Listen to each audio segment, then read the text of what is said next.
तो आइए मैं आप सबके सामने एक सवाल रखूं, समीर के लिए सवाल है, कुरान की आयतों में से ये सवाल मिलता है, सूरह 52 की 35-36 नंबर की आयत है कि कोई भी चीज चाहे नेचर हो, यूनिवर्स हो, उसके अंदर 4 पॉसिबिलिटी है, या तो बगैर किसी बनाने वाले के वो चीज बन गई, बगैर किसी बनाने वाले के बन गई। अब नथिंग, नथिंग का मतलब क्या है?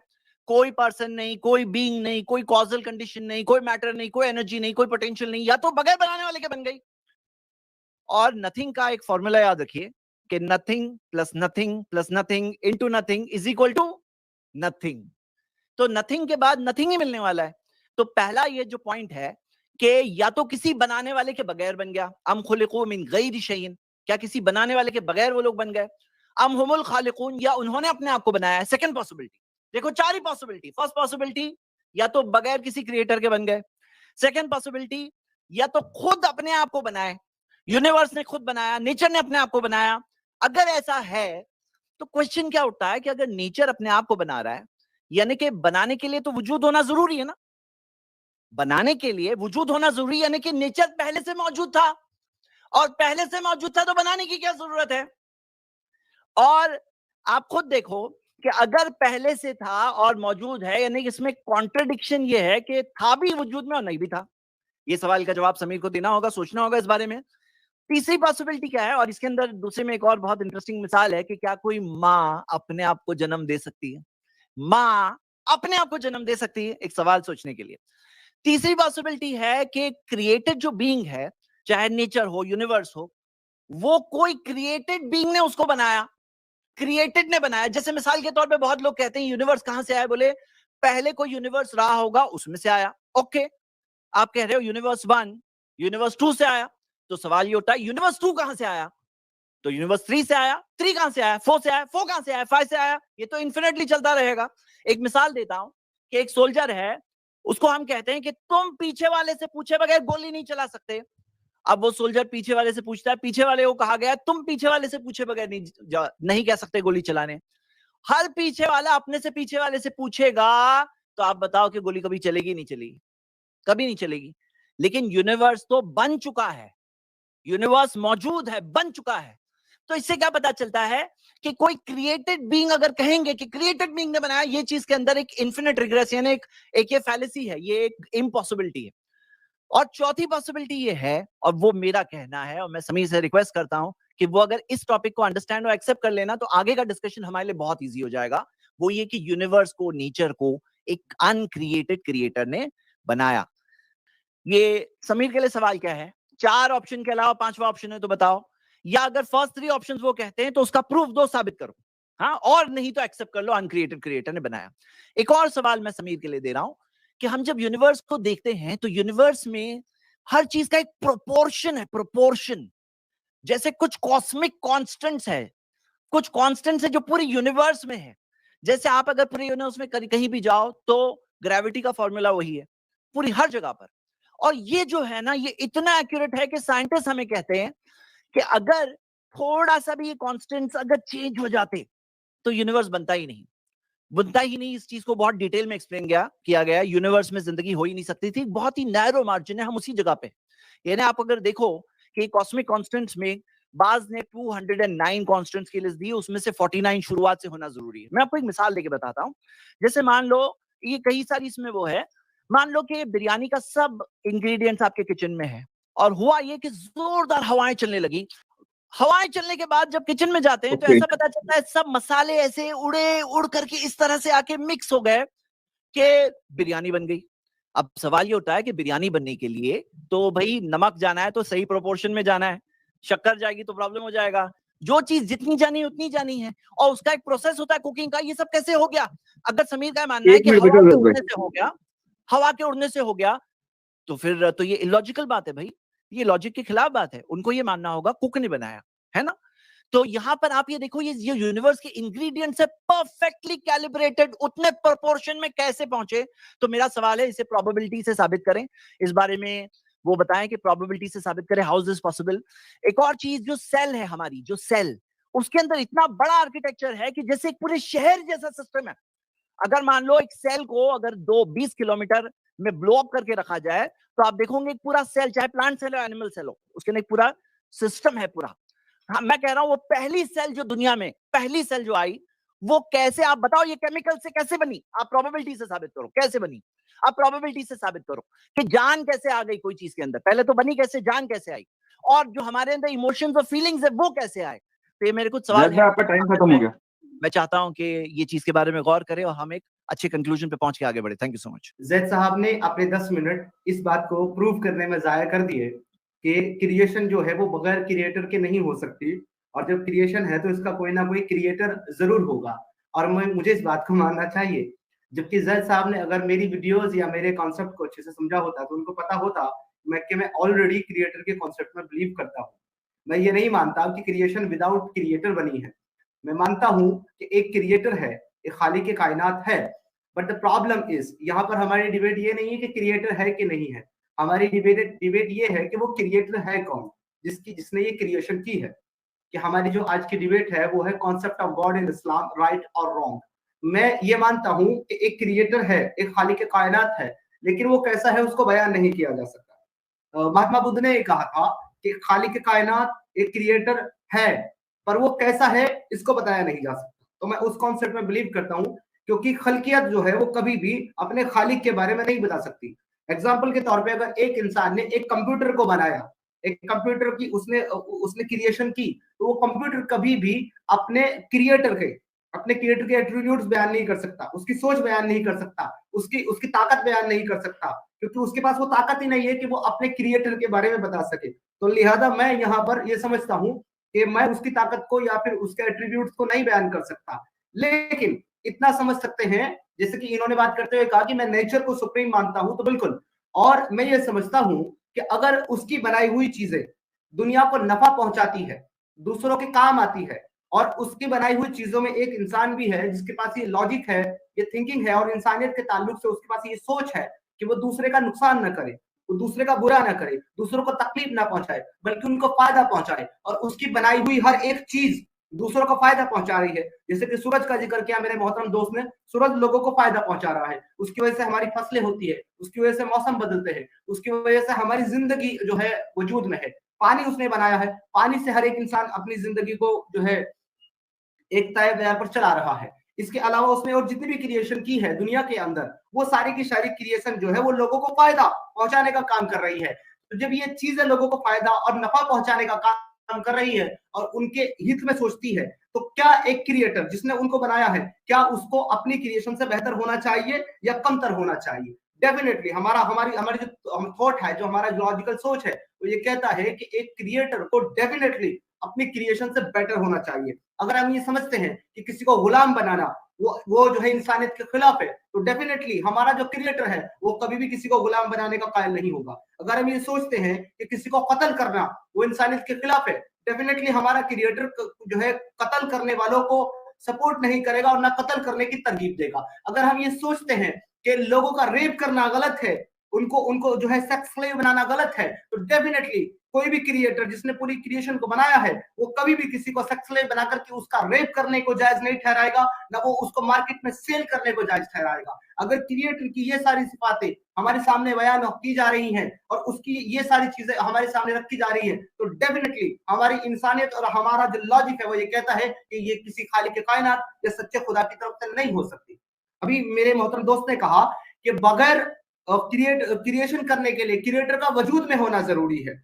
डेफिनेटली अग्री करता हूं, लेकिन सवाल आपसे यह है कि उसका वजूद कैसा होना चाहिए, फिजिकल या स्पिरिचुअल? इस पर मेरे मोहतरम दोस्त जो है वजाहत फरमाएंगे। मैं चाहता हूं कि समीर एक बार क्लियरली बता दें, क्योंकि मैंने ऑडियो में अपने ही कानों से सुना, सुनी सुनाई बात नहीं है, मैंने रियली सुना वीडियो में कि आपका ये मानना है कि नेचर ही सब कुछ है, उसी के हाथ में सब कुछ है। तो आप इतना एटलीस्ट मान लीजिए क्लियरली।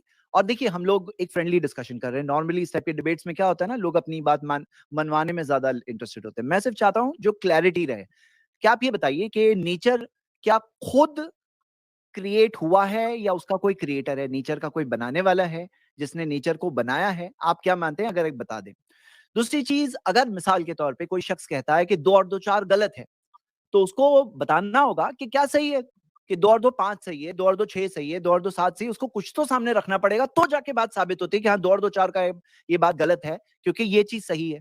तो अगर आप ये मानते हैं कि इस्लाम का कंसेप्ट ऑफ गॉड गलत है, तो क्या सही है वो तो आपको सामने बताना पड़ेगा कि ये चीज सही है। जो भी, जैसे आइडल वर्शिप सही है, इस्लाम में आइडल वर्शिप मना है, अनेक गॉड सही है, अनेक गॉड मना है, और मैं जानता हूं ये दोनों चीज में आपका स्टैंड वो नहीं है, आपका वो नेचर वाला स्टैंड है। मैं चाहता हूं कि आप उसमें और क्लैरिटी से बात करें। और जो आप कहते हैं ना कि उसका वजूद होना जरूरी है, तो हाँ उसका वजूद होना जरूरी है। हम उसके बारे में उतना ही बता सकते हैं जितना कि उसने हमें रेवलेशन के जरिए बताया, और हम अपनी तरफ से कुछ नहीं बोल सकते। तो आपने जो सवाल पूछा है ना, वो फिजिकल होना चाहिए, स्पिरिचुअल होना चाहिए, फिजिकल होना चाहिए, स्पिरिचुअल होना चाहिए। तो इस बारे में कि हम कुछ अपनी तरफ से बोल ही नहीं सकते, लेकिन ये बात मान सकते हैं कि ये जो कंसेप्ट जो आज चल रहा है ना, कि कोई पावर है, पावर बस उसका कोई वजूद ही नहीं है, बस एक जस्ट एक पावर है, यानी कि शक्ति और ताकत है, बस कुछ वजूद नहीं उसके अलावा। तो क्या होता है कि लोग उस पावर को फिर एक दिन कोई शख्स जाकर कहता है नहीं ये तो बस नेचर ही है। हालांकि नेचर का आपने खुद एक्सेप्ट किया कि नेचर के बारे में कोई क्रिएटर उसका होना चाहिए। लॉजिकली अगर आप सोचें कि नेचर खुद अपने आप को नहीं बना सकता था, नेचर फ्रॉम नथिंग नहीं आ सकता है, नेचर का कोई बनाने वाला होना जरूरी है। अगर हम इस चीज में हो जाए, समझ जाए, तो हम सेम पेज पे है कि क्रिएटर है। और जाहिर सी बात है, आप सोचो कि जिसने यूनिवर्स को बनाया, वो जाहिर सी बात है उससे पहले से होना चाहिए, उसका उसकी वो पहले से होना चाहिए, बहुत पावरफुल होना चाहिए, क्योंकि इतना पावरफुल ब्यूटीफुल यूनिवर्स जो उसकी गवाही दे रहा है ना, ये यूनिवर्स जितना बड़ा है ना, अगर सोचो छोटा सा यूनिवर्स होता, छोटा सा यूनिवर्स होता, हमें ऐसा इंट्रोडक्शन नहीं मिलता था गॉड का, जो इंट्रोडक्शन आज हमें ये यूनिवर्स दे रहा है। और जैसे आपने कहा ना कि भाई कंप्यूटर क्रिएटर के बारे में नहीं बता सकता, मैं बोलता हूं कंप्यूटर की चीज देखकर आप क्रिएटर के बारे में समझ सकते हैं, बिरयानी खा करके आप समझ सकते हैं कुक का क्या लेवल है। हाँ, ये यूनिवर्स को देख करके ना हमें समझ में आता है कि उसका क्रिएटर कितना बड़ा है। जब यूनिवर्स इतना वास्ट 93 बिलियन लाइट ईयर्स, तो उसका क्रिएटर कितना बड़ा है, यानी कि इंट्रोडक्शन दे रहा है। ये कहना कि यूनिवर्स नहीं दे रहा है ना, ये बिल्कुल गलत बात है। और जहां तक आपने जो ये फेमस सवाल गुलाम बांदी और इस्लाम कत्ल करना सिखाता है, ये सब सवालों के जवाब मैं कई स्ट्रीम्स में दे चुका हूं, और वो टॉपिक हम डिस्कस भी करेंगे। लेकिन आप पहले ये सोचो कि जो बीइंग है, अल्लाह की जात और सिफात, यानी उसकी क्वालिटीज, एट्रीब्यूट्स, देखो खुदा की खुदाई में जो चीज शामिल है, हाँ जो चीज उसकी गॉडलीनेस में शामिल है, यहाँ पे जैसे मिसाल के तौर पर ऊपर वाला पहले से गॉड है, ये कमांड दिए बगैर भी गॉड था। अल्लाह जो है मालिक के कायनात, ये कमांड जो हुक्म है ना, उससे पहले से वो खालिक के कायनात है। अब अगर आप क्रिएटर को पहले समझ लो, तो उसके कमांड्स अहकाम जो होते हैं ना, उसको समझ सकते हैं। क्यों? क्योंकि ये अहकाम का मामला ऐसा है ना, ये कमांड्स का मामला, पहले तो टॉपिक बहुत बड़ा है। अहकाम में से आप जानते हैं, मैंने खुद एक टॉपिक के ऊपर सिर्फ आयशा रज़ियल्लाहु अन्हा की शादी के ऊपर पूरा एक लंबा डिबेट किया है, आपने पॉलीगैमी के ऊपर डिबेट किया है ना? तो पूरे एक टॉपिक लेकर हम पूरा 2 घंटे, हमारा जो लिमिटेड टाइम है उसके अंदर ही डाल सकते हैं, अहकाम में जाएंगे तो क्यों ना हम ऐसा करें, क्रिएटर को आज समझ लें कि क्रिएटर कौन है। और सबसे पहला क्वेश्चन क्लियर जब तक नहीं होगा ना, तो तब तक हमारे लिए ये कॉमन पेज पे आना और ये डिस्कशन को फ्रूटफुल बनाना, और जैसे मैं चाहता हूँ कि एक अच्छा माहौल उसके अंदर क्रिएट हो, वो नहीं होगा। तो वो सब सवालों के जवाब है, बल्कि मेरे पास बहुत ही इंपॉर्टेंट क्वेश्चन है, लेकिन वो बाद में। और हम तो 2 डिबेट्स में साथ में समीर, ये फर्स्ट डिबेट है कंसेप्ट ऑफ गॉड, तो चलो फोकस करते हैं कंसेप्ट ऑफ गॉड के बारे में। और जो आपने कहा समझ ही नहीं सकता है इंसान, तो नहीं, इंसान को अल्लाह ने, ऊपर वाले ने दिया है, इंसान इतना तो समझ सकता है। जैसे आपने जो कहा उस स्ट्रीम में भी कहा था कि ऊपर वाला कोई कहता है, हमारे यहाँ आपने कोई एक मिसाल देकर कहा था कि कोई कहता है गॉड है, कोई कहता है गॉड नहीं है, कोई कहता है हर जगह है कहीं है कहीं नहीं है। सब सही, सब ऊपर वाले को ढूंढ रहे हैं, उससे ऊपर वाले करीब आ रहे हैं। आप बोलो, आप बताओ, मैं एक सवाल पूछ रहा हूं आपके लिए। एक स्कूल है जिसमें 2 और 2 4 सही, और वो बोले हम लोग बहुत ब्रॉड माइंडेड हैं, 2 और 2 4 को भी सही, 2 और 2 5 भी, 4 भी सही, 2 और 2 5 भी सही, 2 और 2 6 भी सही, 2 और 2 7 भी सही, हम लोग बहुत ब्रॉड माइंडेड है, सब सही सब सही। तो एक इंसान समझ सकता है नहीं भाई, ये स्कूल कोई अच्छी स्कूल नहीं है, इसको तो मैथ्स ही नहीं आता है, ये स्कूल में इनको तो मैथ्स सीखना चाहिए, 2 और 2 4 सही। तो मैं आपको क्या दावत देता हूं समीर, कि हम लोगों को गॉड ने माइंड जो दिया है ना, वो सोचने के लिए दिया है, जो हम समझ नहीं सकते कहकर हम ब्लॉक कर रहे हैं। तो कुछ बेसिक चीजें, या तो आइडल वर्शिप सही है या तो गलत, दोनों तो नहीं हो सकता है ना। या तो गॉड हर जगह है जैसा आप कह रहे थे, या तो नहीं है। या तो हम जो कहते हैं अर्रहमान अल अर्श इस्तवा, ऊपर वाला वो क्रिएशन से अलग है, worship the creator not the creation. तो हम कहते हैं कोई एक चीज सही होगी, एक चीज गलत है, या तो एक सही या तो अनेक सही है, दोनों कैसे सही हो सकते हैं।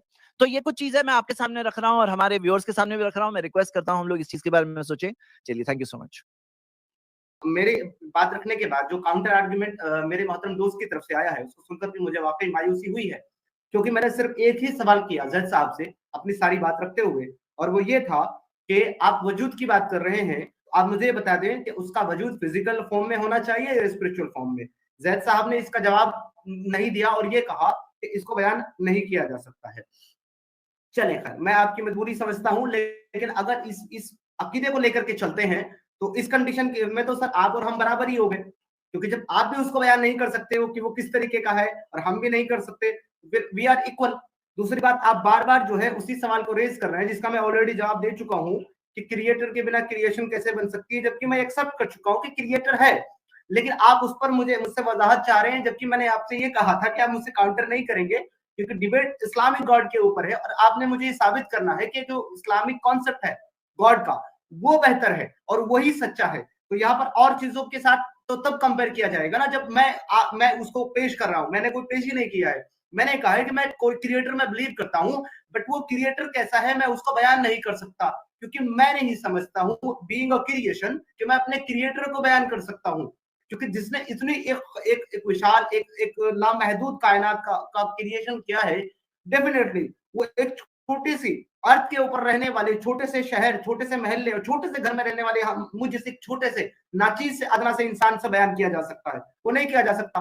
तो मैं उसको मानता हूं, उसके होने को भी जो है यकीनी मानता हूं, लेकिन उसको बयान नहीं कर सकता। पर यहाँ पर बात यह है कि फिर आपने बात करते हुए ये कहा है कि उसके अहकामात पे बाद में बात करेंगे, पहले हम क्रिएटर पे बात कर लेते हैं। ये ऐसी ही बात है जैसे कि आप किसी इंसान को अच्छा और बुरा समझना चाहते हैं या किसी इंसान को जज करना चाहते हैं। जब तक आप किसी भी इंसान के जो भी उसके मामलात हैं, ये जो उसके आमाल हैं, जब तक आप वो नहीं देखेंगे तब तक आप किसी भी इंसान को ये समझ ही नहीं सकते कि ये इंसान अच्छा है या बुरा है। उसको अच्छा और बुरा समझने के लिए आपको उसके मामलात, उसके उसके आमाल और उसके जो जो भी मामले हैं उन सब पर गौर फिक्र करना होगा। जब तक हम क्रिएटर के अहकामात को नहीं देखेंगे तब तक हम ये जज ही नहीं कर सकते कि ये एक अच्छा क्रिएटर है या ये एक बुरा क्रिएटर है या ये क्रिएटर है भी या नहीं है। तो बिना अहकामात के किस तरीके से हम ये चीज तय कर लें कि वो क्रिएटर है भी नहीं है। अगर मैं इस बात से यहाँ मुत्तफिक भी हो जाऊं आपकी कि चले क्रिएटर है और वो आपका खुदा है, तो मैं उसको जज कैसे करूंगा कि क्या वो हकीकी क्रिएटर है कि नहीं है। जब उसके अहकामात पे गौर फिक्र की जाएगी, उसके अहकामात मेरी सोच, मेरे मामला और मेरी जो थिंकिंग है उससे बेहतर होंगे, तब मैं मानूंगा कि हाँ डेफिनेटली यही पूरी मैनकाइंड का क्रिएटर हो सकता है, जिसने मुझ जैसी क्रिएशन को भी पैदा किया और मेरे जैसे तमाम लोगों को पैदा किया और तमाम क्रिएशन की है, क्योंकि ये मुझसे बेहतर है और मैं इसको बयान नहीं कर सकता और मैं इससे ऊपर नहीं हो सकता, इसीलिए मेरा इलाह है, इसीलिए मेरा क्रिएटर है।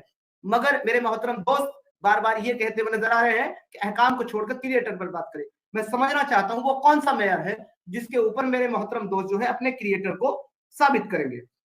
फिर इन्होंने एक और बात करते हुए ये कहा है कि यूनिवर्स जो है वो इतनी पावरफुल है, इतनी परफेक्ट है। तो मैं अपने मोहतरम दोस्त को यहाँ पर जो है इनसे अलग होते हुए, इनके ख्यालात का इनकार करते हुए ये कहता हूं कि ना तो यूनिवर्स पावरफुल है और ना यूनिवर्स परफेक्ट है, क्योंकि अगर ये यूनिवर्स परफेक्ट होती तो इसके अंदर जितने भी मसले मसाइल पैदा होते हैं वो नहीं होते। कम उम्र में लोग मर जाते हैं, भूकंप आते हैं, अलग अलग तरह की सुनामीज आती हैं, अलग अलग तरह की बीमारियां पैदा होती हैं। कुछ लोग जो है ना वो मार्केट में ही मर जाते हैं और कुछ क्रिएशन जो है ना वो खत्म हो चुकी है ऑलरेडी, दुनिया से नामो निशान मिट चुका है। ये अगर यूनिवर्स या ये कायनात अगर परफेक्ट होती तो ऐसे मामला कभी पेश नहीं आते, और ये पावरफुल होती तो भी ऐसे मामला पेश नहीं आते। उसने इस क्रिएशन, जो क्रिएटर है उसने इस क्रिएशन को ना तो परफेक्ट बनाया है ना पावरफुल बनाया है, बल्कि उसकी मोहताज है और इसको खत्म होने के लिए बनाया। और हर एक चीज जो पैदा होती है वो खत्म होने के लिए पैदा होती है, पावरफुल या फिर परफेक्ट पैदा होगी, खत्म नहीं होगी। दैट्स व्हाई क्रिएशन जो है, जो यूनिवर्स है, that is not perfect and not powerful. Okay, देखिए मैं वो गोल्डन वर्ड्स का अभी तक इंतजार कर रहा हूं। एक बार बस मेरे दिल की तसल्ली के लिए क्यों ना सही, आप क्लियरली एक बार बोल दीजिए कि मैं ये मानता हूं कि नेचर खुद नहीं बना, नेचर का क्रिएटर है, बनाने वाला है। और आप जो गॉड की बात कर रहे हैं वो कोई एब्स्ट्रैक्ट फोर्स है, क्योंकि देखिए समझना जरूरी है। आप अगर इस्लाम के कंसेप्ट को रॉन्ग बोल रहे हैं तो सही क्या है वो आपका, अगर सही आपका क्लियर नहीं है कि सही क्या आपको खुद नहीं पता है, जैसे आपने कहा ना कि ये चीज हमें नहीं पता है, तो आप इस्लाम के कंसेप्ट ऑफ गॉड को गलत कैसे बोल सकते हैं? जब आपको खुद ही नहीं पता है कि कंसेप्ट ऑफ गॉड क्या है, जैसे आप खुद बोल रहे हैं कि समझ नहीं सकते हैं, तो आप गलत कैसे बोल सकते हैं?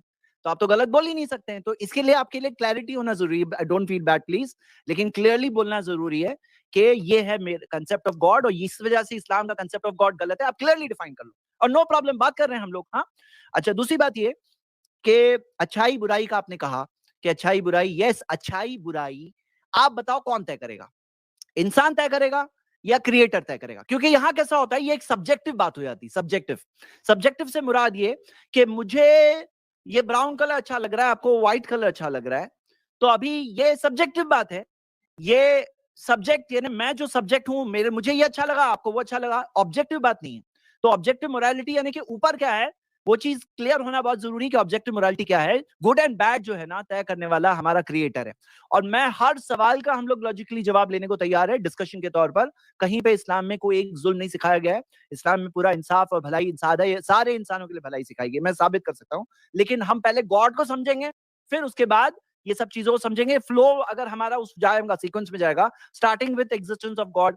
अब आपने एक बहुत इंपॉर्टेंट सवाल जो पूछा है, जो प्रॉब्लम ऑफ इविल के ताल्लुक से, आपको मैं बहुत इंपॉर्टेंट बात बताना चाहता हूँ, लेकिन टाइम खत्म हो गया है, तो नेक्स्ट राउंड में बताऊंगा या देखेंगे। जी, मैं इकरार करता हूं कि बिल्कुल इस कायनात का कोई क्रिएटर है, कोई खालिक कायनात है। मैंने ये पहले भी इकरार किया है, आपके तसल्ली के लिए एक बार फिर से कर लेता हूं। दूसरी बात जो आपने अभी बात की है कि ये कौन तय करेगा कि वो एक अच्छा खालिक है कि नहीं है? क्या इंसान तय करेगा? मैं ये कहता हूं कि अगर उसकी क्रिएशन होने के ताल्लुक से हमारे अंदर इतनी इंसानियत या इतना लॉजिक है कि हम अच्छाई और बुराई को तय कर सकते हैं, उसको समझ सकते हैं, किस चीज से दूसरों को फायदा पहुंचता है, किस चीज से दूसरों को नुकसान पहुंचता है, उसी की बनाई हुई क्रिएशन को देखते हैं कि उसकी बनाई हुई हर एक चीज लोगों को फायदा पहुंचा रही है, उसी तरीके से हमसे भी लोगों को फायदा पहुंचना चाहिए। इतना लॉजिक, इतना साइंस हम लाते हैं। तो एक क्रिएटर जो भी बात करेगा, वो सिर्फ और सिर्फ वही बात करेगा जिससे लोगों का फायदा हो, जिससे उसकी कायनात का बेनिफिट हो। अगर वो बात कर रहा है जो उसकी कायनात के इक्वालिटी के, उसके हुकूक के या उसके फायदे के खिलाफ जा रही है, या उसकी किसी बात से उसकी किस क्रिएशन को नुकसान पहुंच रहा है या तकलीफ पहुंच रही है, तो डेफिनेटली हम ये मान लेंगे कि ये उस क्रिएशन का क्रिएटर हो ही नहीं सकता, क्योंकि ये अपनी सारी क्रिएशन को इक्वली ट्रीट नहीं कर रहा है। That's it. तो आई एम वेरी ग्लैड कि समीर ने क्लियरली ये बात कही है, और वो चीज आपकी पिछली वीडियोस के बिल्कुल क्लियर कॉन्ट्रडिक्शन में है। But I am very happy about it Sameer, कि आपने यहाँ भी एक बार कहा है, आप कह रहे हैं पहले से आप मानते थे, it's very, I am happy about it only. तो हम एक स्टेप आगे बढ़े कि अब हम दोनों बिलीवर्स इन गॉड है, वजूद, उसका वजूद है, and this is one good thing, एक स्टेप हम आगे हैं। अब आपने एक स्टेटमेंट जो कहा था, मैं चाहता हूँ इसके बारे में क्लैरिटी रखूं कि इस चीज में हम दोनों इक्वल हो गए। देखिए, इक्वल नहीं हम। जैसे मिसाल के तौर पर आप ये देख सकते हैं, या मैं ये देख सकता हूं कि आपके पीछे जो दीवार है वो ग्रीन दिख रही है। अब वो दीवार मुझे दिख रही है, तो मुझे ग्रीन दिख रही है। अब मान लीजिए कि कोई चीज, हम गॉड को हमने देखा नहीं है, तो हम अपनी तरफ से कैसे कह सकते हैं? तो मैं मानता हूं कि इंसान को अपनी तरफ से कोई चीज गढ़ना नहीं चाहिए, कॉन्कॉक नहीं करना चाहिए। इस्लाम ने ये सिखाया कि हम फला तदरिबु लिल्लाहिल अमसाल, कुरान में आता है सूरह 16 वर्स 72, अल्लाह के लिए कोई मिसालें मत गढ़ो, अपनी तरफ से मत बनाओ। इन्नल्लाह यालमु व अंतुम ला तालमून, अल्लाह जानता है, तुम लोग नहीं जानते। तो हम अपनी तरफ से नहीं कह सकते। हाँ, मैं पीछे की दीवार आपका बोल सकता हूँ, वो ग्रीन दिख रही है, आपकी चेयर ब्लैक दिख रही है, ये मैं बोल सकता हूँ। आप आज चश्मा पहने हुए और बियर्ड कुछ ऐसी नहीं दिख रही है। तो हम ये देखते हैं कि ये मैं देख रहा हूं ना, आपको मैं बोल सकता हूं, लेकिन जिसे मैं देखा नहीं, मैं उसको कैसे बोलूं कि वो उस चीज में कैसा है? तो जो चीज उसके बारे में, उसके क्रिएशन से वाजे है, वो मैं बोल सकता हूं कि उसके क्रिएशन गवाही दे रहा है। जैसे आपने कहा आपको क्रिएशन में डिफेक्ट्स दिख रहे हैं, जरा सोचो समीर, सोचो, जरा सोचो स्केल ऑफ द थिंग्स, कि दुनिया के अंदर जो 10,000 करोड़ से 40,000 करोड़ गैलेक्सीज है, और एक गैलेक्सी है मिल्की वे, मिल्की वे के अंदर 10,000 करोड़ से ज्यादा सितारे हैं। हाँ, अब वो 10,000 करोड़ से ज्यादा सितारों में से एक सितारा है सूरज, और सूरज के सामने एक छोटा सा प्लैनेट है जमीन। और वो जमीन पे आप बोल रहे हो कि कहीं एक छोटा सा जलजला आया, ये आपको डिफेक्ट दिख रहा है। मुझे क्या दिख रहा है ना, ये कोई डिफेक्ट नहीं है। अगर डिफेक्ट होता ना समीर, जरा सोचो लॉजिकली, कब का यूनिवर्स खत्म हो गया होता, ये यूनिवर्स बाकी नहीं रहता। और ये जमीन, आपको पता है, जमीन के ऊपर अगर एक मीटियोर आ जाता है, बड़े बड़े डायनासोर्स खत्म हो गए। हम लोग यहाँ पे बैठे बात कर रहे हैं, हम लोगों को इस बात को, हकीकत को समझना चाहिए कि हमारी जमीन में हंड्रेड्स ऑफ थिंग्स है जो गलत हो सकती थी, नहीं हो रही है। कोई है जो संभाला हुआ है, और हकीकत में आपकी बॉडी, मेरी बॉडी में हंड्रेड्स ऑफ थिंग्स है जो रॉन्ग हो सकती थी, लेकिन नहीं हो रही है। कोई है जो संभाला हुआ है। तो हम जो जिंदा है बात कर रहे हैं, लेकिन एक दिन आएगा जब कोई हंड्रेड्स ऑफ चीजों में से कोई चीज होगी गलत, तो हम मर जाएंगे।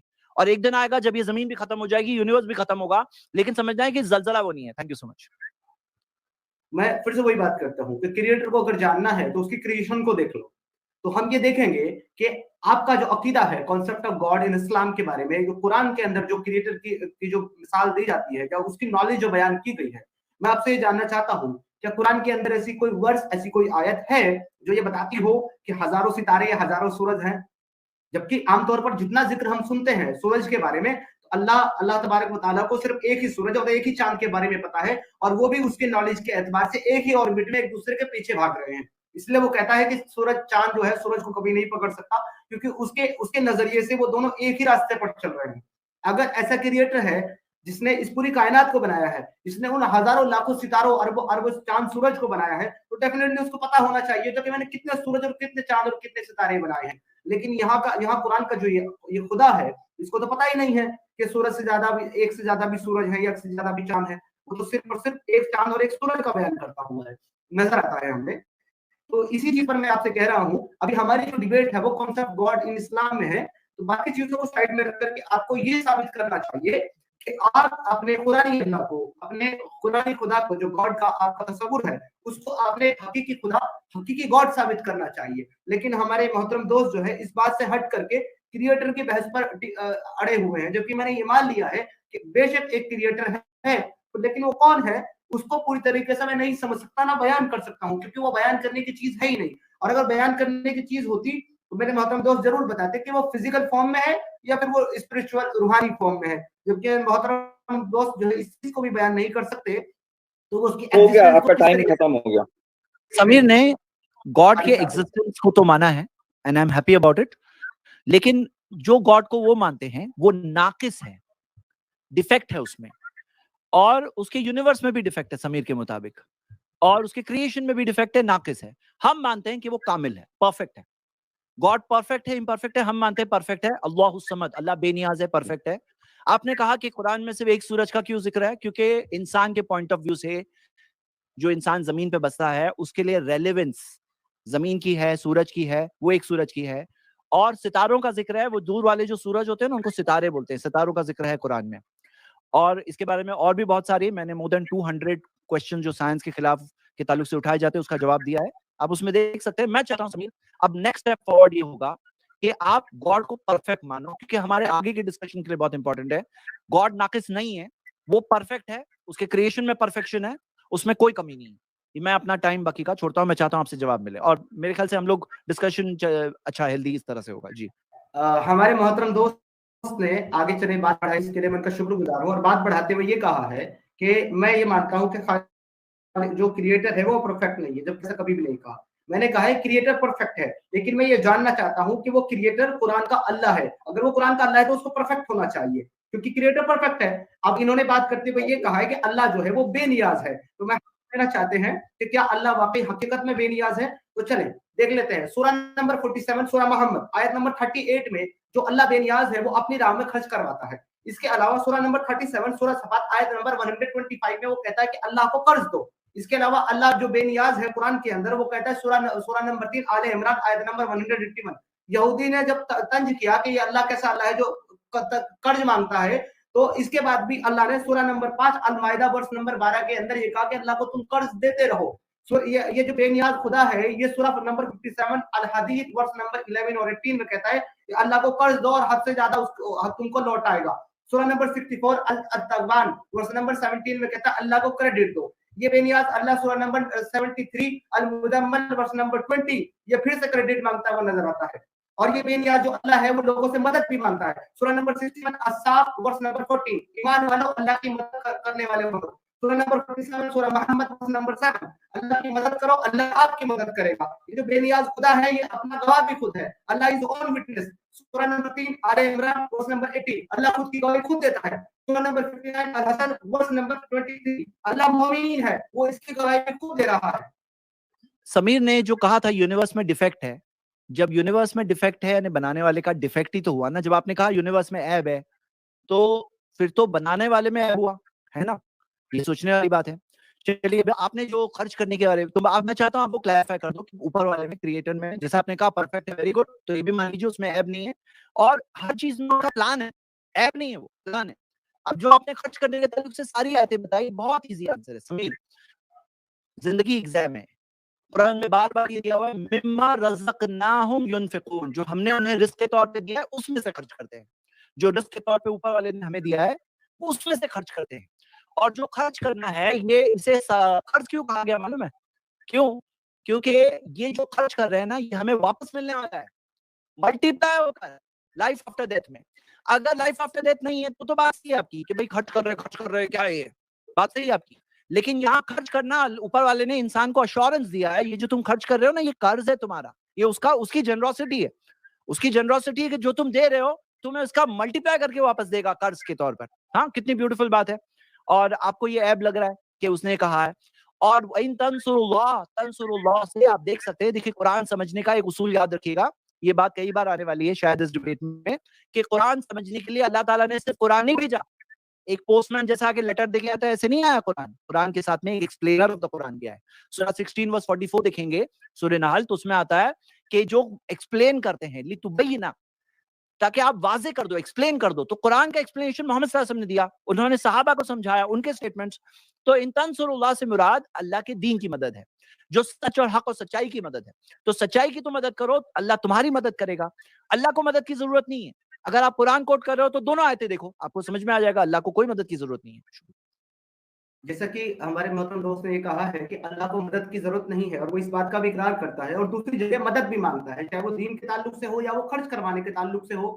तो यहाँ पर अगर अल्लाह को मदद की जरूरत नहीं है और एक तरफ मदद मांग भी रहा है तो इसका मतलब उसके अपने किताब के अंदर कॉन्ट्रडिक्टरी स्टेटमेंट है। तो अगर एक क्रिएटर जो कि परफेक्ट है, जो खालिक के कायनात है, वो कैसे कॉन्ट्रडिक्टरी स्टेटमेंट दे सकता है? ये एक उसकी खामी नजर आती है कि वो कॉन्ट्रडिक्टरी बात बार बार करता है। इसके अलावा आपने बात करते हुए कहा कि वो खर्च करवाता है, मदद मांगता है। तो फिर एक बात बताइए मुझे हजरत, तो फिर वो बेनियाज कैसे हुआ? उसको बेनियाज किस बेस पर माना जाए कि वो बेनियाज है? वो बेनियाज हुआ ही नहीं है, वो लोगों से उम्मीदें लगाए बैठा हुआ है। किसी भी ताल्लुक से एक क्रिएटर, उसको इस दुनिया से किसी भी चीज की तवक्को ही नहीं होगी, क्योंकि अगर मेरे पास 10, 15, 20 गाड़ियां हैं, 15, 20 बंगले हैं, तो मैं जो है किसी भी एक ऐसे शख्स से जिसके पास सिर्फ एक गाड़ी है या एक छोटा सा घर है, उससे मैं कोई तवक्को या उम्मीद रखूंगा ही नहीं कि वो मेरी कुछ मदद करे या मुझे कुछ फायदा पहुंचाए, ना तो यहाँ के लिए ना बाद की लाइफ के लिए। अगर मैं तवक्को रखता हूँ तो डेफिनेटली या तो मेरे पास वो चीजें हैं नहीं जिनका मैं दावा कर रहा हूं, और अगर मेरे पास वो चीजें हैं तो फिर मुझे मांगना नहीं चाहिए। अगर अल्लाह बेनियाज है, अगर अल्लाह को किसी चीज की जरूरत नहीं है, तो उसको ना तो लोगों से मदद की जरूरत होनी चाहिए, ना तो उसको अल्लाह को लोगों से कर्ज मांगने की जरूरत होनी चाहिए, ना अपने दीन की मदद करवाने की जरूरत चाहिए। अगर उसको अपने दीन की मदद करवानी होती तो वो ये बात नहीं कहता। सूरा यूनुस सूरा नंबर 10, 99 और 100 में वो कहता है कि अल्लाह तबारक व तआला इस चीज पर कादिर है कि वो अगर चाहता तो तमाम दुनिया को एक उम्मत बना देता, तमाम दुनिया को दीनदार बना देता, लेकिन वो ऐसा नहीं करता। तो फिर अगर एक अल्लाह जो ताकत रखता है और फिर भी वो ऐसा अमल नहीं करता, तो भला वो क्यों लोगों से कहेगा कि तुम जाकर के मेरे दिन की मदद करो और लोगों को इस्लाम में दाखिल करवाओ? ये अपने आप में फिर से एक बार कॉन्ट्रडिक्शन आता है सामने। इसका भी मुझे जरूर जवाब दीजिए। समीर से मैं चाहता हूं कि वो एक चीज एक्सेप्ट करे, वो ये कि उसने जो कहा कि यूनिवर्स में डिफेक्ट है, तो ये डिफेक्ट के बारे में वो अपनी स्टैंड को क्लियर करे कि डिफेक्ट है या नहीं है, ताकि वाज़ेह हो जाए। जहां तक ये बात है कि अल्लाह ताला ने जो कहा है इंसान को कि खर्च करो नेक रास्ते में, खुद के लिए थोड़ी कहा है। वो तो गनी है, बेनियाज है, उसको कोई खाना नहीं दे सकता। वह हुआ युतइमु वला युतअमु, वो खिलाने वाला है, उसे खाने की कोई जरूरत नहीं है। सूरा 6 वर्स 14। तो वो तो बेनियाज है, फ्री ऑफ ऑल नीड्स है, कुरान में क्लियरली दिया हुआ है। ये जो खर्च करा रहा है ये इंसानों के भले के लिए है। और ये आप कहेंगे क्यों है? एग्जाम है। सूरा 10 वर्स 99 का आपका जो पॉपुलर ऑब्जेक्शन है ना, वो मैं थोड़ा अच्छे से आपको एक्सप्लेन करना चाहता हूँ, आपकी मतलब मैं पावर पॉइंट के साथ एक्सप्लेन करना चाहता हूँ। लेकिन वो टॉपिक में जाने से पहले मैं चाह रहा हूँ कि आप एक बार क्लैरिफाई करें ये डिफेक्ट के ताल्लुक से, और ये डिफेक्ट जो आपने कहा कि क्रिएशन में डिफेक्ट है वगैरह, ये चीज में आपका क्या स्टैंड है क्लियर कर देंगे, देन मैं सूरा 10 वर्स 99 शुरू करता हूँ। जी। आप बार बार जो है ना वो कायनात के अंदर कमी की बात कर रहे हैं, तो मैं कह रहा हूँ बिल्कुल जो क्रिएटर है वो परफेक्ट है, लेकिन उसने कायनात को इस तरीके से बनाया है, उसने उसको इम्परफेक्ट बनाया है। अगर वो इसको परफेक्ट बना देता, जैसे कि मैंने कहा कि जिंदगी और मौत का कॉन्सेप्ट ही नहीं होता, तबाही ही नहीं होती, लोग मरते ही नहीं, लोग दुनिया से जाते ही नहीं, तो उसने जानबूझ करके इस क्रिएशन को ऐसा बनाया है ताकि ये बार बार खत्म हो और बार बार बने। लोग जो है दुनिया में अगर आए तो वो जाए, चेंजेस होने लगे, क्योंकि बदलाव जो है वो नेचर का एक रूल है। प्रकृति का जो है रूल है, मेन सिस्टम है बदलाव। अगर बदलाव ना हो तो मौसम नहीं बदले, अगर बदलाव ना हो तो फसलें नहीं हो, अगर बदलाव ना हो तो बारिश नहीं हो, अगर बदलाव ना हो सर्दी गर्मी नहीं हो, तो बदलाव जो है वो एक मेन स्टडी सिस्टम है इस नेचर का। इसलिए बदलाव होना जरूरी है, और बदलाव होने के लिए पुरानी चीजों को खत्म होना और नई चीजों का आना बहुत जरूरी है। इसलिए वो जानबूझ करके इस क्रिएशन को उसने ऐसा बनाया है कि ये बदलती रहती है। जहां तक आपने हिदायत के बारे में बात करी है, ये सामने कुछ वर्ड्स आपको नजर आ रही होंगी जिसमें क्लियरली मेंशन है कि अल्लाह बार बार जो है ये कह रहा है कि अगर वो चाहता तो वो सबको मोमिन बना देता, लेकिन वो ऐसा नहीं करता। सूरा नंबर 13 और वर्स नंबर 31, सूरा यूनुस आया नंबर जो है 99 एंड 100, इसके अलावा सूरा नंबर 42 अश-शूरा वर्स नंबर 8, अगर अल्लाह चाहता तो सबको एक उम्मत बना देता, वो जिसको चाहता है उसको अपनी रहमत में दाखिल करता है। सूरा नंबर 43 अल-ज़ुखरफ वर्स नंबर 3, अल्लाह को डर है कि कहीं सारे लोग एक गिरोह ना हो जाएं, एक उम्मत ना बन जाए। अल्लाह को डर भी है, एक खालिक के कायनात जिसने तमाम खलकियत को बनाया है, वो डरता भी है इस चीज से कि तमाम दुनिया के लोग एक ही उम्मत ना बन जाएं। इसलिए वो जो है सबको जो है हिदायत नहीं देता, सबको मुसलमान नहीं बनाता, मोमिन नहीं बनाता। फिर वो लोगों को क्यों हुक्म देगा कि तुम जंग करते रहो कयामत तक, जब तक लोग सारे ईमान ना ले आए? ऐसा क्यों करेगा? जी, सबसे पहले तो मुझे एक बात की खुशी है कि समीर ने क्रिएटर एक्सेप्ट किया है, नंबर 1 परफेक्ट है, वो एक्सेप्ट किया है। और कर्ज का सवाल भी जो उसने पूछा था, क्योंकि वो जवाब से आई होप सेटिस्फाई हुए होंगे, तो वो सवाल भी हम आगे बढ़ चुके हैं, क्योंकि एक सवाल कंप्लीट होता है, आगे बढ़ते हैं तो अच्छा रहता है। अब यहाँ पर ये जो डेस्टिनी के ताल्लुक से सवाल है, चलिए स्टार्ट करते हैं। सूरा 10 आयत नंबर 99, इसमें आता है वलौ शाअ रब्बुका लआमना मन फिल अर्द, अगर अल्लाह चाहता तो हर कोई जो जमीन पे होता, हर कोई ईमान लाता, कुल्लुहुम, सब के सब, जमीअन, अफअंता तुकरिहु नासा हत्ता यकूना मोमिनीन, तो क्या तुम फोर्स करोगे लोगों को ताकि वो मोमिन हो जाएं? तो यहाँ पे हम देखते हैं कि ऊपर वाले का ये विजडम है। ऐसे क्रिएशन है, एंजल्स, फरिश्ते जो बने हुए हैं, यहाँ पावर बताया गया उसका कि वो चाहता तो हम भी फरिश्तों की तरह विदाउट फ्री विल सब के सब मोमिन होते हैं, लेकिन हमारे पास फ्री विल है। ये कुरान में कई आयतों में दिया हुआ है, आप देख सकते हैं कि कुरान में कई आयतों में दिया है। अब आते हैं सेकंड मेन बात पे कि अल्लाह ताला ने जो यहाँ आगे फरमाया, वमा काना लिनफ्सिन, किसी भी नफ्स के लिए नहीं है, अन तुमिना, कि वो ईमान ले आए, इल्ला बिइज़्निल्लाह, सिवा अल्लाह की इजाजत के बगैर, वयजअलु रिज्सा अलल्लज़ीना ला याक़िलून, वो जो नहीं अकल नहीं इस्तेमाल करते उनके ऊपर उस चीज की गंदगी डाल देता है। क्यों? अकल नहीं इस्तेमाल करते, सोचते नहीं है, ला याक़िलून, सोचते नहीं है। तो यहाँ पे एक बात क्या है कि पता है चल रहा है कि इंसान का जो इख्तियार है वो अल्लाह के इख्तियार के ताबे है। अब यहां समझना क्या है, ये मैं स्क्रीन रखा हूं, समीर इसका स्क्रीनशॉट ले लो चाहिए तो। यहां पे ये बताया गया है कि किससे अल्लाह हिदायत देता है, किसे गुमराह करता है। मेरा तुम्हारे लिए चैलेंज है कि तुम बताओ इसमें से कौन सी चीज गलत है। वयहदी इलैहि मन अनाब, अल्लाह उसे हिदायत देता है जो अल्लाह की तरफ पलटता है। हाँ, और वल्लदीना तदौ, जो लोग हिदायत तलब करते हैं, ज़ादहुम हुदन, अल्लाह उन्हें हिदायत में बढ़ाता है, वाताहुम तक़वाहुम, अल्लाह उन्हें तक़वा, अल्लाह का डर, परहेजगारी देता है। लेकिन किसे गुमराह करता है कि वमा युदिल्लु टाइम खत्म हो गया आपका। इल्लल फासिकीन। तो इसमें बताएं कि इसमें क्या रॉन्ग है जी। देखिए, जैसे कि आपने बात करते हुए ये कहा है कि अल्लाह उनको हिदायत देता है जो उससे हिदायत तलब करते हैं, लेकिन अक्सर हमें ऐसा देखने को नहीं मिलता। वो कहता है कि हिदायत भी वही देता, गुमराह भी वही कर देता, लेकिन वो मिसलीड भी करता है लोगों को, गुमराह भी करता है उन लोगों को जो हिदायत पर होते हैं। सूरा नंबर 9 अत-तौबा वर्स नंबर 85, अल्लाह चाहता है कि मुनाफिक काफिर ही मरे, वो चाहता ही नहीं कि उनको हिदायत दे। सूरा नंबर 4 अल-निसा वर्स नंबर 36, जिनको अल्लाह ने गुमराह किया उनको कोई हिदायत देना, तुम उनको तो हिदायत देना चाहते हो, यानी कि मोहम्मद से, अपने रसूल से वो बात कर रहा है और कह रहा है तुम उनको हिदायत देना चाहते हो जिनको अल्लाह ने गुमराह कर दिया है। सूरा नंबर 4 अन-निसा वर्स नंबर 36, अल्लाह की इंसानों और जिनों को जहन्नम से भरने का अल्लाह ने वादा कर दिया है। अल्लाह इसलिए लोगों को गुमराह करता है, अल्लाह इसलिए लोगों को हिदायत नहीं देता क्योंकि उसने ये वादा कर लिया है अपने आप से कि वो इंसानों और जिनों से जहन्नम को भर कर रहेगा, और इसीलिए लोगों को हिदायत नहीं देता। अल्लाह और शैतान के अंदर, इब्लीस के अंदर हमेशा कॉम्पिटिशन लगा रहता है। इवन अल्लाह ने शैतान को निकाल दिया और उसको ताकत दी कि वो जो है कयामत तक लोगों को गुमराह करे, उनको भटकाए, उनको गुमराह करे, और वो इस काम को करने में कामयाब भी रहा। अल्लाह ने कहा कि तू कभी भी मेरे नेक बंदे को नहीं भटका पाएगा, लेकिन उसने आदम अलैहिस्सलाम को जाकर के भटका दिया, बहका दिया। उसका मतलब ये तो आदम अलैहिस्सलाम नेक बंदे नहीं थे, अल्लाह की बात जो है वो सही नहीं है। और हर एक चीज के लिहाज में आप देख लें, अल्लाह को अपना मैसेज देने के लिए फरिश्तों की जरूरत होती है, उसको नबियों की जरूरत होती है। शैतान को अपना मैसेज देने के लिए किसी चीज की जरूरत नहीं होती, वो डायरेक्ट दिलों के अंदर बात डाल देता है। और ताकत के एतबार से भी वो अल्लाह के बराबर ही है, क्योंकि यहाँ पर आप खुद देख सकते हैं, सही अल-बुखारी 7411, यहाँ पर बताया गया है कि अल्लाह का जो अर्श है वो पानी के ऊपर मौजूद है।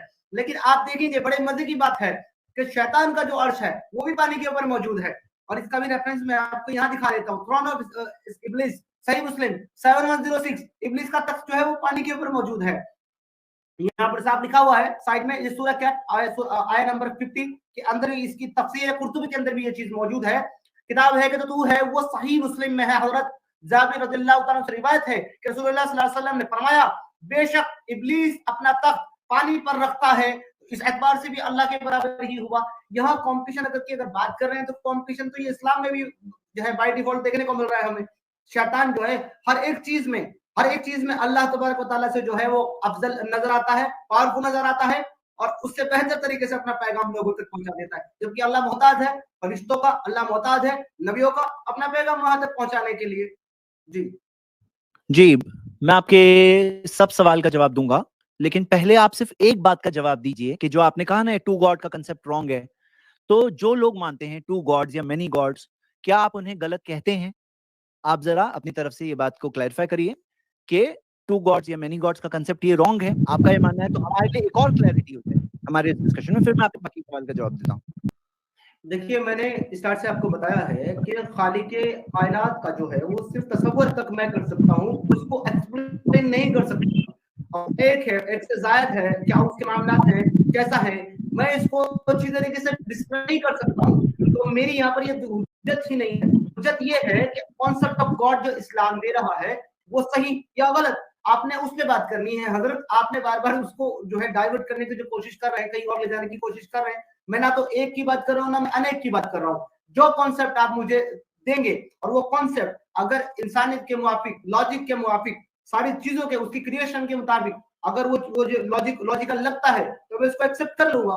लेकिन अभी तक तो ऐसा मुझे नहीं लगा है और अभी तक आप भी ऐसा साबित करने में नाकाम ही नजर आए हैं मुझे। अगर आप कर देते हैं तो I will accept it. Thank you Sameer, thank you so much. मेरा सवाल यही क्लियर था कि ये टू जो बोलते हैं, वो जो टू, क्योंकि आप वन को गलत बोलते हैं, सही बोलते हैं, मालूम तो पड़े ना।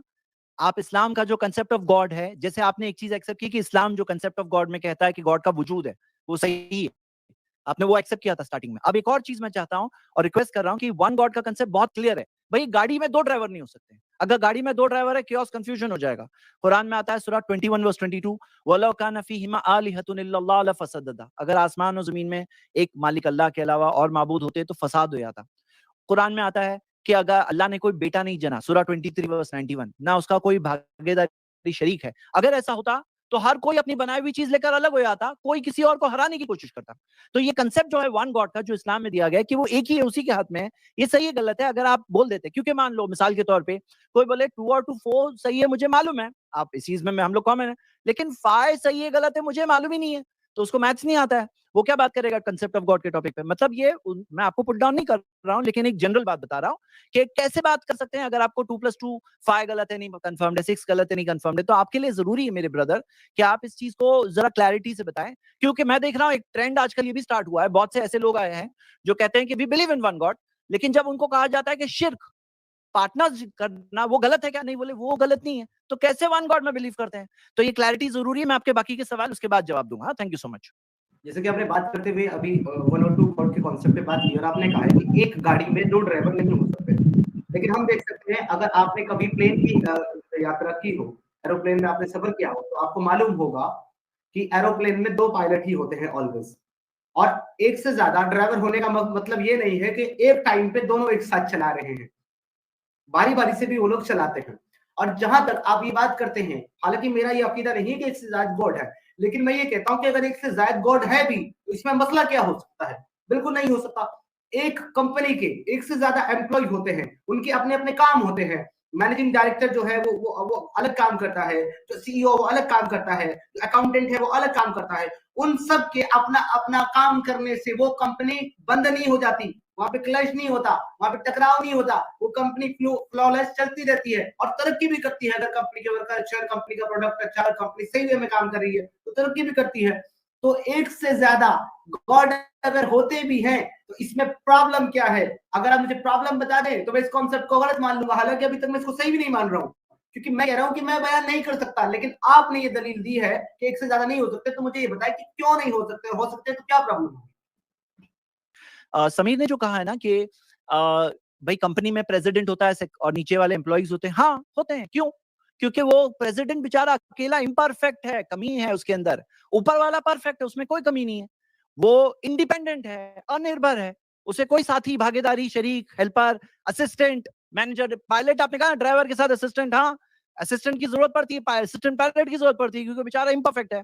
लेकिन समझने की बात क्या है कि मेन ड्राइवर जो है ना, मेन डिसीजन मेकर अगर दो है ना, तो क्या होगा? कंफ्यूजन होगा, केओस होगा, कंफ्यूजन होगा। और यूनिवर्स का सिस्टम देख के समझ में आता है कि अगर इसमें केओस होता तो ये यूनिवर्स बाकी नहीं रहता, कब का खत्म हो जाता। तो मैं आपको एक दावत दे रहा हूं Sameer, I am inviting you कि आप इस बारे में कंसिडर करो कि देखो ये यूनिवर्स का जो है ना सिस्टम और हार्मनी देखकर ये समझ में आ रहा है, वो गवाही दे रही है कि उसका मैनेजर एक ही, कंट्रोलर एक ही है। और जो इंसानी गॉड्स जो है ना, इतने सारे, इतने छोटे कि यूनिवर्स का 93 बिलियन लाइट ईयर्स देख करके समझ में आते हैं कि इंसानी गॉड्स, जो इंसान जिनको पुकारते हैं, ये क्रिएटर ऑफ द यूनिवर्स तो हो ही नहीं सकते। यानी यूनिवर्स को देखकर इनका रिजेक्शन वहीं पे हो जाता है।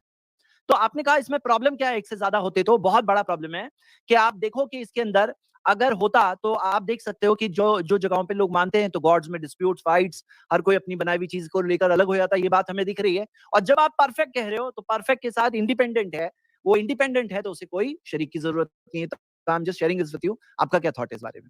खुदा एक ही है, एक से ज्यादा है, इस पर डिस्कस नहीं है। हमारी डिस्कस ये कि खुदा अगर एक है, वो खालिक कायनात है, और वो इस्लाम का खुदा है, जो इस्लाम ने पेश किया, जो कुरान ने पेश किया, जो अहदीस ने पेश किया, जो मोहम्मद रसूलुल्लाह ने पेश किया, वो खुदा है। इस पर हमारी बहस है, उस पर बात नहीं कर रहे हैं हमारे मोहतरम दोस्त। और ये कह रहे हैं बार बार कि खुदा को परफेक्ट होना चाहिए, उसको इंडिपेंडेंट होना चाहिए। लेकिन मैं तो इस सारे फॉर्मूला को सिर्फ इस्लामिक गॉड के ऊपर अप्लाई करूंगा, क्योंकि मेरी डिबेट जो है वो इस्लामिक गॉड के ऊपर है। मैं ये पूछता हूँ, क्या कुरान के ताल्लुक से अगर मैं इस पर सवाल करूं, क्या अल्लाह इंडिपेंडेंट है? नहीं। क्या अल्लाह पावर परफेक्ट है? नहीं। क्यों परफेक्ट नहीं है और क्यों इंडिपेंडेंट नहीं है? कुरान का जो अल्लाह है वो इसलिए इंडिपेंडेंट नहीं है कि उसको अपना मैसेज, अपना अपना जो भी पैगाम है वो लोगों तक पहुंचाने के लिए वो जो है फरिश्तों का मोहताज है, वो अंबिया का मोहताज है। और उसके बाद भी अंबिया भी उसका सही से मैसेज नहीं पहुंचा पाते, वो भी जो है गुमराह हो जाते हैं, शैतान उसको उनको बहका देता है। और मजे की बात ये है कि ये अल्लाह वो खुद शैतान मुसल्लत करता है अपने ही भेजे हुए अंबिया के ऊपर। जैसे कि मैं आपको अभी बताने लगा हूं, आप यहाँ पर देख सकते हैं कि वो अपने ही प्रॉफिट जिनको भेजता है, जिनको जो है दीन की दावत देने के लिए भेजता है, उन्हीं के ऊपर वो शैतान को मुसल्लत कर देता है। और इसका रेफरेंस मैं आपको अभी दे देता हूँ।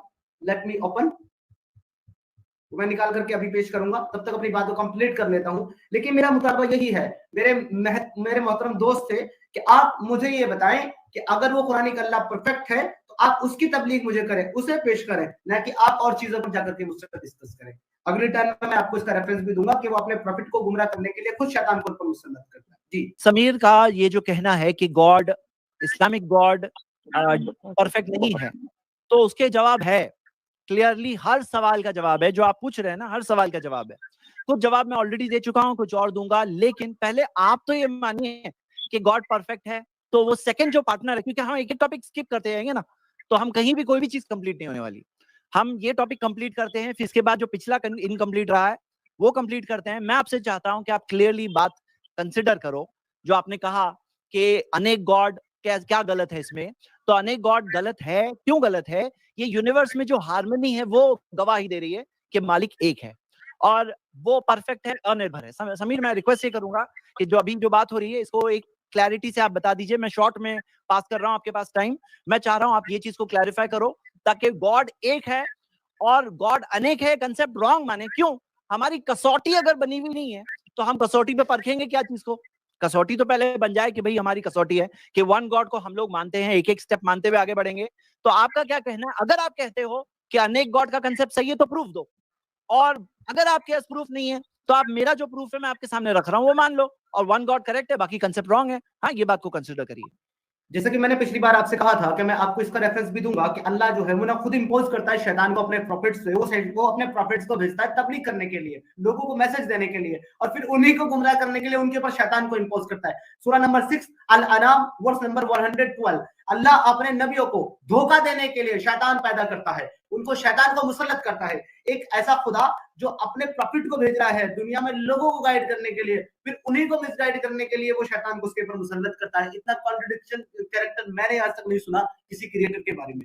एनीवे, अभी हमारे मोहतरम हजरात ने जो बात करी है एक और अनेक गॉड की, मैं कह रहा हूं मेरे लिए और आपके लिए यहाँ बहस का मुद्दा यह है कि दुनिया के और जितने भी बिलीफ हैं या दुनिया की और जितनी भी थ्योरी है गॉड के मुताबिक, वो आपके अकॉर्डिंग गलत है।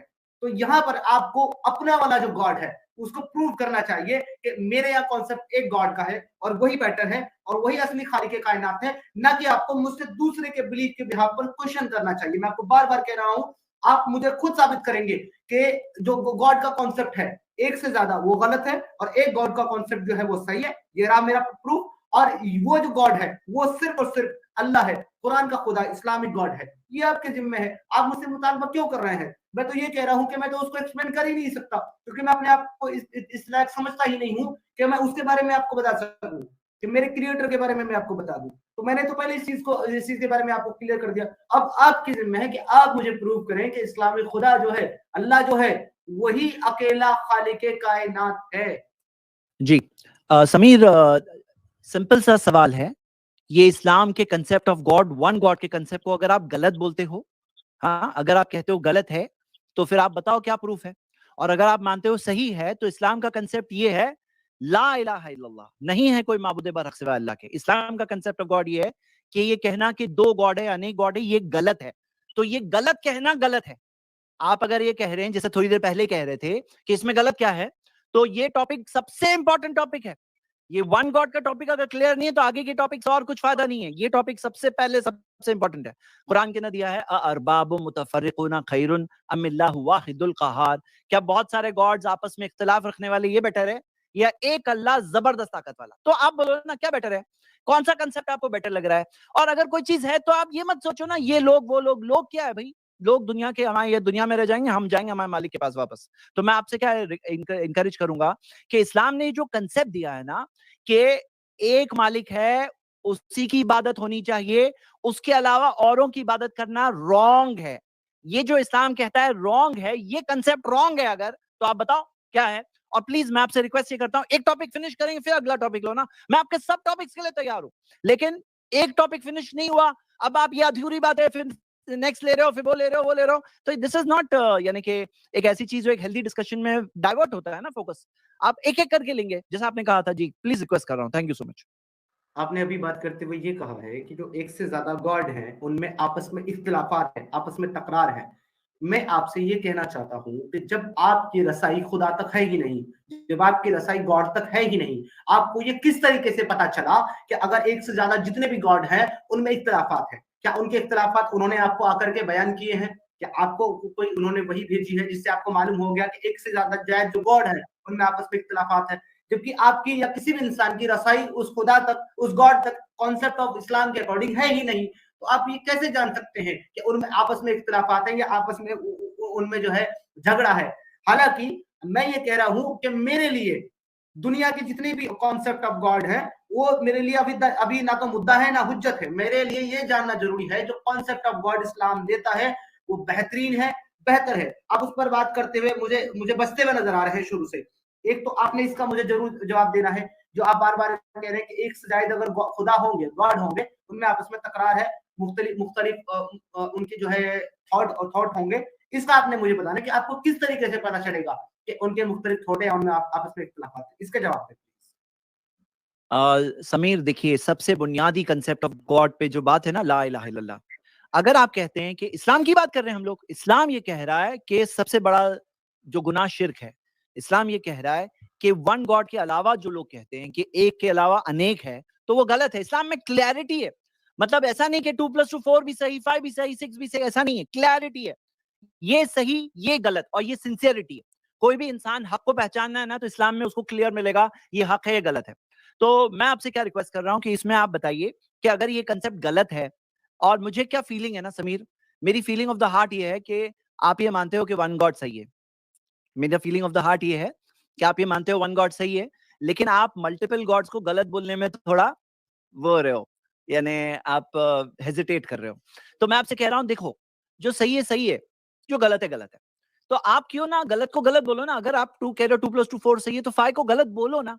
देखो आज ये ट्रेंड है, सिर्फ आप नहीं, ऐसे बहुत सारे लोग हैं जो ये ट्रेंड के शिकार हो गए हैं कि वो लोग 2+2 5 को गलत नहीं बोलते हैं। यानी ये चीज के लिए मैं आपसे चाहता हूं कि आप क्लैरिटी से बता दें कि ये कहना कि इस वन के अलावा जो कंसेप्ट है वो रॉन्ग है, ये कंसेप्ट कहां पे रॉन्ग है, आप जरा इसको प्लीज प्रूव करिए। Thank you so much. जी समीर भाई। मेरे मोहतरम दोस्त, मैंने आपसे बार बार कहा है कि मेरे लिए ना तो हुज्जत एक से ज्यादा गॉड है, क्योंकि मैं ये भी नहीं कह रहा कि एक से ज्यादा गॉड है, और मैं ये भी नहीं कह रहा कि एक गॉड है। मैं यहाँ पर आपसे ये जानने की कोशिश कर रहा हूँ कि ट्रू गॉड का जो कॉन्सेप्ट है आपके अकॉर्डिंग वो क्या है, वो किस तरीके का है, आप उसको बयान करें। लेकिन आप जो बार बार ये कह रहे हैं कि भाई मैं सोचता हूँ कि एक गॉड का जो कॉन्सेप्ट है वो बेहतर है और एक से ज्यादा गॉड का जो सही नहीं है, लेकिन मैं बोलने से डर रहा हूँ, तो मैं बोलने से नहीं डर रहा हूँ, मुझे पता ही नहीं है। I actually don't know about this thing. वो एक से ज्यादा है। जब मैं उसको अच्छी तरीके से समझता ही नहीं हूं तो मैं कैसे किसी भी चीज पर बोल सकता हूं। लेकिन अगर आपकी तसल्ली इसमें होती है कि मैं ये कहूं कि एक गॉड का जो कॉन्सेप्ट है, मैं कह देता हूं ठीक है, चले एक गॉड का कॉन्सेप्ट बेहतर है, आपने जैसा कि कहा बेहतर है, मैं मान लेता हूं। अब आपने ये साबित करना है कि वो एक गॉड जो है वो इस्लामिक अल्लाह है, आपने ये साबित करना है। आप इसको किस तरीके से साबित करें? मेरा मुतालबा शुरू से अब तक यही हमारी जो है बहस का मुद्दा है। आप इस पर आइए मोहतरम।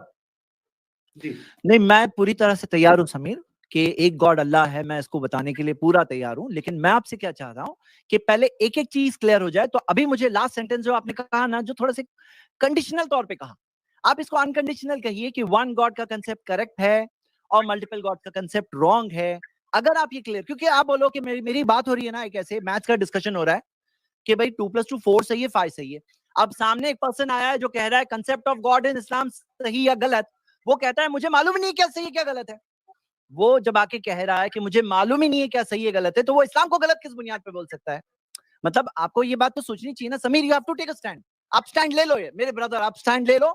वन गॉड का कंसेप्ट सही है, मेनी गॉड्स का कंसेप्ट गलत है। पूरे यूनिवर्स प्रूफ दे रहा है और जो इस्लाम कह रहा है ना, फिर यहां से हम नेक्स्ट स्टेप में आगे बढ़ेंगे और आपके कई क्वेश्चंस के आंसर मुझे देने हैं। मैं वेट कर रहा हूं कि आप एक चीज क्लियर कर दो, फिर हम आगे बढ़ते हैं। Thank you so much. देखिए मोहतरम मेरे, आपने कहा कि मैं अनकंडीशनल कहूं कि एक खुदा का जो है कॉन्सेप्ट वो सही है। मैं अनकंडीशनल कहूंगा कि एक खुदा का कॉन्सेप्ट सही है और इस्लाम का जो खुदा है वही हकीकी खुदा है। लेकिन आपके साबित करने के बाद आप प्रूव करेंगे तब। आप प्रूव कुछ कर नहीं रहे हैं मुझसे, आप जो है एडवांस में स्टेटमेंट लेना चाह रहे हैं। आप ये कह दीजिए कि समीर मैं कुछ भी साबित नहीं करने वाला हूं, तुम सीधा कलमा पढ़ के मुसलमान हो जाओ, या तो ये कह दीजिए मैं कलमा पढ़ के मुसलमान हो जाता हूँ, एक खुदा पर ईमान ले आता हूँ आपके। और अगर आप ये नहीं कह रहे हैं और आप वाकई ये चाहते हैं कि आप मुझे कन्विंस करें और आप मुझे यकीन दिलाएं कि एक गॉड का कॉन्सेप्ट सही है और वो सिर्फ खुदा है, उसके लिए आपको मुझे जो है वो रेफरेंस देना चाहिए। तो वैसे मैंने एक सेंटेंस सुना था और मैं आज उसको बड़ा मिस कर रहा हूँ। हजरत जैद साहब, आपके ही एक चहेते इंसान ने कहा था कि जब जैद साहब की पीपीटी खुलती है तो एक्स मुस्लिम की पैंट खुलती है। मैं आज अपनी पैंट को बड़ी मजबूती से बांध के बैठा था कि शायद पता नहीं कभी नीचे उतर जाएगी, लेकिन मुझे अफसोस है कि अब तक आपकी पीपीटी नहीं खुल गई। मैं बहुत मिस कर रहा हूँ आपकी पीपीटी को, प्लीज खोलिए। थैंक यू समीर, आपने इतना अच्छे से रिक्वेस्ट किया तो मैं कैसे ना बोल सकता हूँ। तो मैं आपके लिए एक स्क्रीन पे ये चीज ला रहा हूँ। ये आप ये देखिए, ये है हकीकत इंसान की कि हम दो लोगों को एक टाइम पे नहीं सुन सकते हैं। ऊपर वाला वो है जो सबको सुनता है, हाँ, वो सबको सुनता है, वो करोड़ों की पुकार सुनता है, हाँ, सब लोग उससे एक टाइम पे मांगे। और हमारा ये है कि अगर एक इंसान को सब जगह से आवाज आने लगे वो पागल हो जाएगा, हाँ। और जो जहां पे आपने कहा था ना 2 पायलट हो सकते हैं, तो एक और थी ऑब्स्टिकेशन हुआ, पता चला इसमें 2 पायलट थे, एक नीचे की तरफ कर रहा था, एक ऊपर की तरफ कर रहा था, वो एक रीजन क्रैश का पता चला। तो हम ये देखते हैं कि ये हकीकत है समीर, कि मैंने आपके सामने जो अभी तक प्रूफ्स रखे हैं ना, समझने वाले के लिए यही काफी है। क्या काफी है कि एक गॉड है और जो अनेक वाला कंसेप्ट है वो एक्चुअली रॉन्ग है समीर। और इस्लाम के अंदर ये बताया गया, अगर आप ये मान लेते हो ना कि वन गॉड है, I accept, multiple gods wrong है, ये बात एक्सेप्ट करते हैं, तो फिर आगे का आसान है ना, सब समझाना आसान है। आई डोंट नो आप इतना क्यों मुझे कहने लगा रहे हो।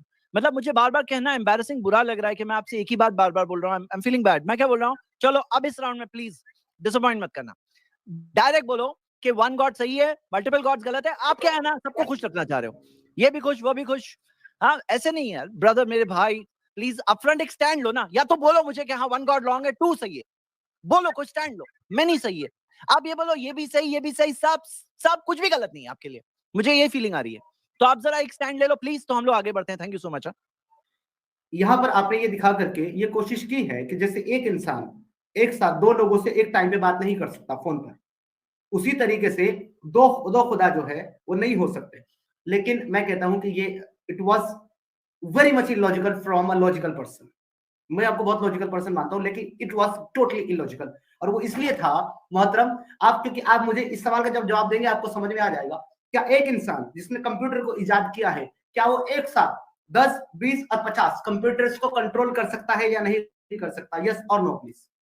और अगर ये थ्योरी आपके हिसाब से गलत है तो आप यहाँ पे कंपेयर कर रहे हैं एक खालिक का एक इंसान के साथ में, जो खुद अब अपने आप में जो है ना उसकी ब्लास्फेमी है, क्योंकि उसने आपने यहाँ पे निकाला कमिसली सही, उसकी मिसाल कोई दी ही नहीं जा सकती। आप उसकी मिसाल दे रहे हैं एक इंसान के साथ में जो खालिक है, हालांकि अगर वो अकेला है तब भी इसमें ये चीज जो है ना आपके अगेंस्ट जाती है, क्योंकि अगर वो अकेला है वो सारी दुनिया की पुकार सुनता है, सारी दुनिया की दुआएं सुनता है, सारी दुनिया की चीजों को समझता है, देखता है, तो उसको इतना पावरफुल होना चाहिए कि वो ऐसी चीजों के साथ डिफाइन नहीं किया जा सकता। आप ये चीज बता करके खुद काली के कायनात की जो है ना शान में गुस्ताखी कर रहे हैं मोहतरम हजरत जी।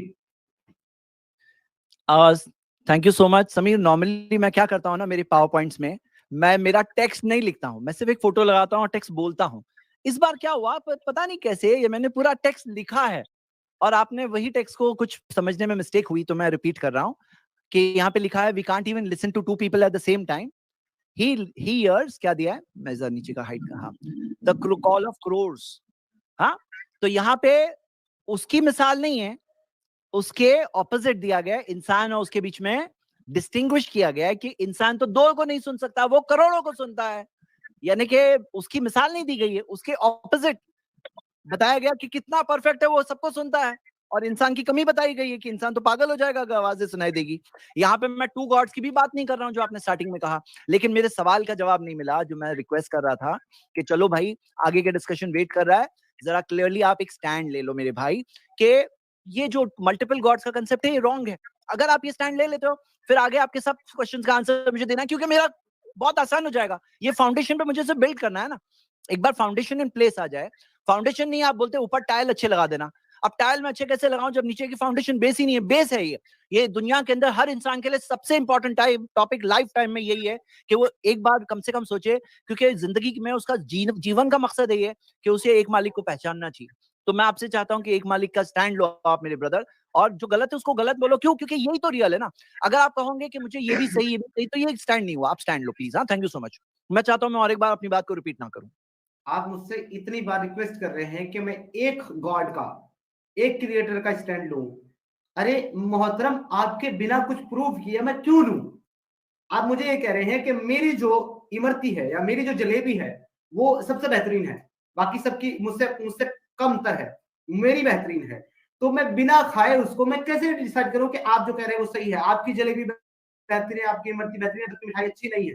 मैं तो उसको टेस्ट करने के बाद मैं बता सकता हूँ ना कि आपकी बेहतर है कि दूसरी भी टेस्ट करूंगा। आप तो मुझे अपनी चखा ही नहीं रहे, तो मैं कैसे ये तय कर लूं कि आप आपके पास बेहतर कॉन्सेप्ट है? दूसरी बात, आप जो कह रहे हैं अभी आपने ये जो इंसानों की चीजें बताई है मुझे कि एक इंसान एक टाइम पे दो लोगों को नहीं सुन सकता, मुझे बड़ी हैरत है। जैसा आप यहाँ पर मुझसे इंसान की कैपेबिलिटी के ऊपर बात कर रहे हैं कि गॉड के कॉन्सेप्ट पे बात करने आए हैं, आई डोंट नो कि आप मुझे ये क्यों बता रहे हैं कि एक इंसान एक टाइम में दो लोगों को नहीं सुनता, वो करोड़ों लोगों को सुनता है। बात तो यहाँ गॉड की और ये इंसान की तो हो ही नहीं रही है, हम लोग इंसान के ऊपर तो बात कर रहे हैं। ये तो मैं आपको ऐसी भी मिसालें दे सकता हूं कि ऐसे भी लोग मौजूद हैं जो एक साथ दोनों हाथों से दोनों चीजें लिख सकते हैं, एक साथ दो हाथों से दो कंप्यूटर ऑपरेट कर सकते हैं और एक टाइम पे दो चीजों को सुन सकते हैं, उनको जो है आगे कन्वे कर सकते हैं। बहुत ऐसे भी इंटेलिजेंट लोग हुए हैं। इवन ऐसे भी लोग हमारे पास हुए हैं जिनके पास सुनने की ताकत नहीं थी, फिर भी वो चीजों को जो है ना लोगों की लिपसिंग से समझ लेते थे कि सामने वाला बोल क्या रहा है। ऐसे भी लोग हमने देखे जिनको देखने की ताकत नहीं थी, लेकिन फिर भी उन्होंने ऐसे ऐसे आविष्कार किए हैं बिना देखने की ताकत होते हुए कि दुनिया अचंभित हो गई है। तो ये तो आपने एकदम इलॉजिकल बात कर दी। बात इंसानों की नहीं हो रही है हजरत, बात हो रही है यहाँ पे कॉन्सेप्ट ऑफ गॉड पे। आप मुझे क्यों बता रहे हैं कि इंसान किस चीज के लिए कैपेबल है, किस चीज के लिए नहीं है? कंपेयर है between the God, not between God and human. देखिए, अंधेरे को देखकर ही उजाले की कदर होती है। हाँ, तो यहाँ पे कैसा मामला है कि कितने सारे इंसान है ना, वो इंसानों की वर्शिप करते हैं। हकीकत है ये गॉड्स, आपने कहा कंपैरिजन बिटवीन गॉड्स, तो ये गॉड्स ही होते हैं। तो ये बताना कि इंसान जो है ना वो कितना कमजोर है। जो आपने कहा कि एक ऐसा पर्सन बता सकते हो जो दो लोगों को सुन सकता है, तो मैं आपसे रिक्वेस्ट करता हूं ऐसा भी पर्सन बताओ जो करोड़ों को सुन सकता है। लाओ, नहीं है, हम सब जानते नहीं है। तो हम जब जानते हैं ये हकीकत को, तो मेरे ब्रदर आप खुद सोचो कि जो यूनिवर्स में हार्मनी है, जो हर चीज में आपको जो एक हार्मनी दिख रही है, ये गवाही दे रही है कि देयर इज वन गॉड। और आप अगर इसमें अपनी अकल को नहीं इस्तेमाल करोगे ना Sameer, you are locking out your mind, आप अपना पोटेंशियल खो रहे हो। देखो एक सिंपल सी बात है, अफला ताकिलून कुरान में कहा गया है, क्या तुम अकल नहीं इस्तेमाल करोगे? 24 प्लेसेस कहा गया है। अफला तुबसिरून, क्या तुम देखोगे नहीं? अफला ततफक्करून, गौर नहीं करोगे? जो जहन्नम जाएंगे वो कहेंगे लौ कुन्ना नस्मउ औ नाक़िलु मा कुन्ना फी अस्हाबिस सईर, अगर हम सुनते और सोचते तो यहाँ नहीं आते। तो मैं आपके सब सवालों का जवाब डिस्कस करने तैयार हूँ, लेकिन फाउंडेशन से स्टार्ट होती है ना। तो फाउंडेशन क्या है ना, कि हम सब मालिक, इंसानों का मालिक एक है, हमारी सारी श्रद्धा उपासना एक ही। अब सोचो, देखो इमेजिन करो समीर, एक पर्सन है, एक की पूजा किया, सेकंड की किया, थर्ड की किया, फोर्थ की किया, फिफ्थ की किया, सिक्स की किया, 7, 8, 9, अब उसको लग रहा है 10वां नाराज हो गया मुझसे, 11वां तो काम नहीं बिगाड़ देगा। कितना टेंशन है। यहाँ पे क्या है ना, हम मुस्लिम्स को है ना एक ही का टेंशन लेना है, वो एक मालिक जिसके हाथ में सब कुछ है, हम उसी की फिक्र करते हैं। वो अगर हमसे खुश है सब काम बन जाएगा, पूरी दुनिया खुश है, वो नाराज है तो सब बिगड़ जाएगा। हमारा फोकस एक पे, कितना पीस ऑफ माइंड है ना, कितना पीस ऑफ माइंड है। तो मैं आपको दावत देता हूं कि वो जो चीज जो इंसान कर रहे हैं ना, वो अपना खुद का पोटेंशियल खो बैठते हैं। और फिर क्या होता है ना, देखो आप ह्यूमैनिटी को इंपॉर्टेंस देते हो, तो होता क्या है, डिटरेंट इफेक्ट जो होता है ना, डिटरेंट इफेक्ट, वो वन गॉड के कंसेप्ट में। क्यों? क्योंकि वन गॉड में जब आपको पता है वो एक है, देख रहा है, अब कोई सेटिंग में कहीं और से नहीं लगा सकता हूं बचने के लिए, कोई और तरीका नहीं है, वो एक है, परफेक्ट है, उसके अंदर कोई कमी नहीं है। मुझे उसके सामने खड़े होना है, जवाब देना है। अब मैं वहां जाके सेटिंग लगाऊं, वहां जाके शॉर्टकट मिल जाए, वहां जाके बच जाऊं, कोई तरीका मिल जाए, ऐसा नहीं है। तो समीर देखो, मैं आर्ग्यूमेंट्स पे आर्ग्यूमेंट्स दे रहा हूं, लेकिन आपके लिए समझने के लिए पर्सन लाइक यू इतना मुश्किल नहीं है। जरा मैं आपसे कह रहा हूं, एक स्टेप ले लो भाई समीर मेरे ब्रदर, कि वन गॉड है और उसके साथ में कोई पार्टनर नहीं है, आप इतना एक्सेप्ट कर लो तो आपके लिए ही बेटर है मेरे भाई। कूलू ला इलाहा इल्लल्लाह तुफ्लिहू, कहो ला इलाहा इल्लल्लाह, कामयाब हो जाओगे। ये मैं आपके लिए दावत है मेरे ब्रदर कि आप ये बात कह लो, मान जाओ, आप कामयाब हो जाओगे, सक्सेसफुल हो जाओगे, आप एक स्टेप बेटर हो जाओगे, एक स्टेप आगे आ जाओगे। हाँ, thank you so much Sameer. मेरे मोहतरम दोस्त बार बार मुझ पर ये इंपोज करने की कोशिश कर रहे हैं कि मैं एक गॉड के कॉन्सेप्ट को मानूं, और वो कह रहे हैं कि मैं आर्ग्यूमेंट दे रहा हूं, जबकि दलील नहीं दे रहे, रेफरेंस नहीं दे रहे हैं। तो चले मैं एक कदम आगे बढ़ा करके ये साबित करता हूं मेरे मोहतरम दोस्त को कि कुरान भी एक गॉड के कॉन्सेप्ट को नहीं मानता। Let me show you. यहां पर एक आपके सामने रेफरेंस है, सूरह अल अंबिया आया नंबर 21 वर्स नंबर 17। यहां पर अल्लाह अपने लिए हम का लफ्ज इस्तेमाल करता है, हम। यहां पर वो क्या कह रहा है, आप इसको गौर से फिक्र देखिए। और बहुत सारी मैंने जो है ट्रांसलेटर यहां पर रखी है, जैसे कि सबसे पहले ट्रांसलेटर आपके सामने मौजूद है, we had indeed to take a pass time etc. wife or a son, we could surely taken it from us if we were going to do। Mohammad Taqi Abdul Hilali. इसके बाद दूसरी ट्रांसलेशन जो है, इफ यहाँ पे आई का इन्होंने कर दिया है, लेकिन उसके बाद तीसरा मुफ्ती तकी उस्मानी को देखेंगे, had we intended to have a pastime he would have had it or on। यानी कि अल्लाह यहाँ पर खुद ये बता रहा है कि वो अकेला नहीं है। इसके बताना चाहूंगा, अल्लाह इज ऑब्वियस ऑल्सो। अल्लाह के पास लोगों के आमाल जो है, जिससे कि आपने बात की है कि वो सबको करोड़ों करोड़ एक साथ सुनता है, मैं आपको बताना चाहता हूं ऐसा नहीं है। अल्लाह ओमनी प्रेजेंट नहीं है, ओमनीसेंट नहीं है, ऑब्लिवियस है। क्यों? क्योंकि अल्लाह के पास जो लोगों के आमाल हैं वो 2 दिन में, यानी कि पीर को और जुमेरात को पहुंचते। इसके अलावा बाकी दिनों पर वो उम्मत के आमाल से जो है बेखबर होता है, उसको खबर नहीं होती। रेफरेंस के तौर पर आपके सामने जामे तिर्मिजी 747 और अश-शमाइल अल-मुहम्मद 306, रियादुस सालिहीन 1256। अगर आप चाहते हैं लिंक यहाँ मौजूद है, मैं खोल करके आपको हदीस भी दिखा देता हूँ। जी समीर, आप अपना कंसेप्ट क्लियर बता दो कि आप क्या मानते हो। क्या आप मानते हो कि वन गॉड है? मैं आपको साबित करता हूं। कुरान में जो आपने नहनु वाले आयतें बताई, तो अरबिक जुबान के अंदर नहनु यानी प्लूरल जो है वो सिंगल के लिए भी आता है, और इन्ननी अनल्लाह भी है कुरान में कि मैं अल्लाह हूं, अना यानी मैं। तो नहनु जो होता है वो प्लूरल के लिए, आप जानते हैं हिंदी जुबान हम बोलते हैं कि हम बोलते हैं, तो एक आदमी जैसे किंग वगैरह हो, कोई प्राइम मिनिस्टर, हम देखना चाहते हैं, अब वो सिंगल के लिए बोल रहा है हम, तो रॉयल प्लूरल जिसे कहते हैं, तो वो इस्तेमाल है, वो कोई समझना मुश्किल नहीं है। जब कुरान में क्लियरली दिया है कुल हुवल्लाहु अहद, कहो अल्लाह एक है, तो जब ये क्लियरली दिया है, मुझे क्या लगता है ना, ये एक फेक क्वेश्चन है।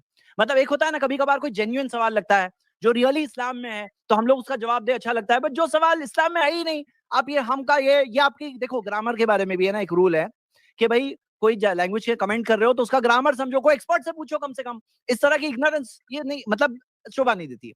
चलिए, coming back to the topic, तो आपने कहा आर्ग्यूमेंट, दलील आर्ग्यूमेंट को, दलील को आर्ग्यूमेंट बोलते हैं। दलील दे रहा हूं मैं आपके सामने, मैंने आपके सामने कई दलीलें दी है, मैं आपसे रिक्वेस्ट करता हूं कि आप उसका जवाब दो।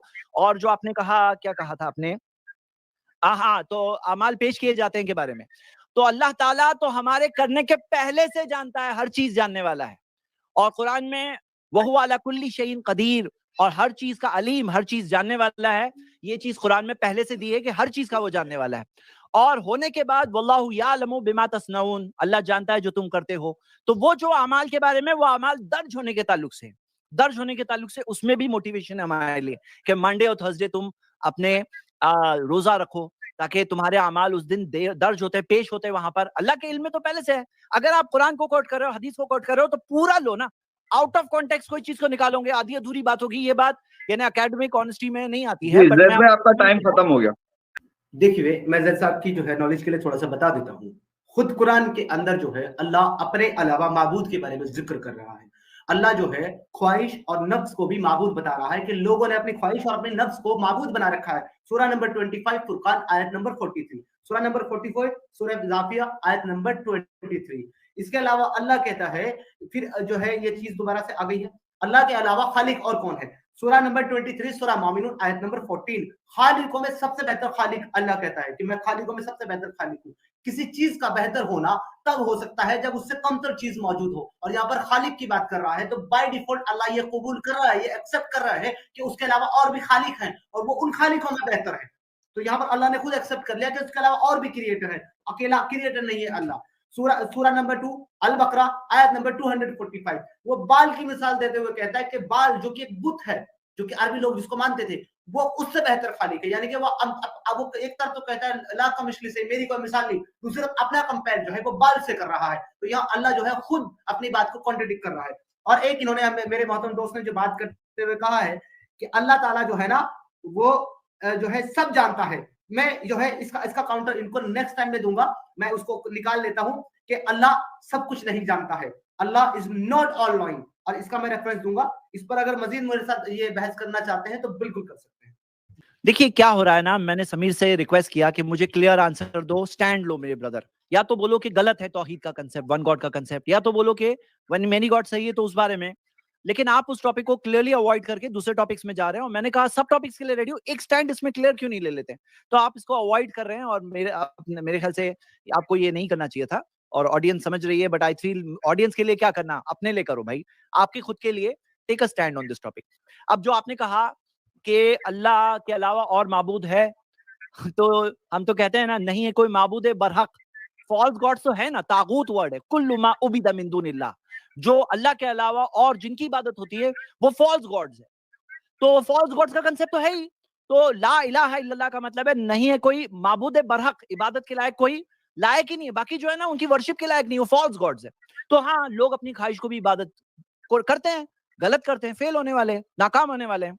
जो आपने कहा अल्लाह के अलावा और खालिक है, हाँ तो इंसान भी तो बनाता है, लेकिन वल्लाहु खलक़कुम, अल्लाह ने तुम्हें भी बनाया, वमा तामलून, और जो तुम करते हो वो भी अल्लाह का क्रिएशन है। तो जो हम करते हैं ना, नबी सल्लल्लाहु अलैहि वसल्लम ने कहा, प्रॉफेट मोहम्मद सल्लल्लाहु अलैहि वसल्लम ने कहा, ला हौला वला कुव्वता इल्ला बिल्लाह, सही बुखारी की हदीस है, नहीं है कोई हरकत ना कुव्वत सिवा अल्लाह की तरफ से।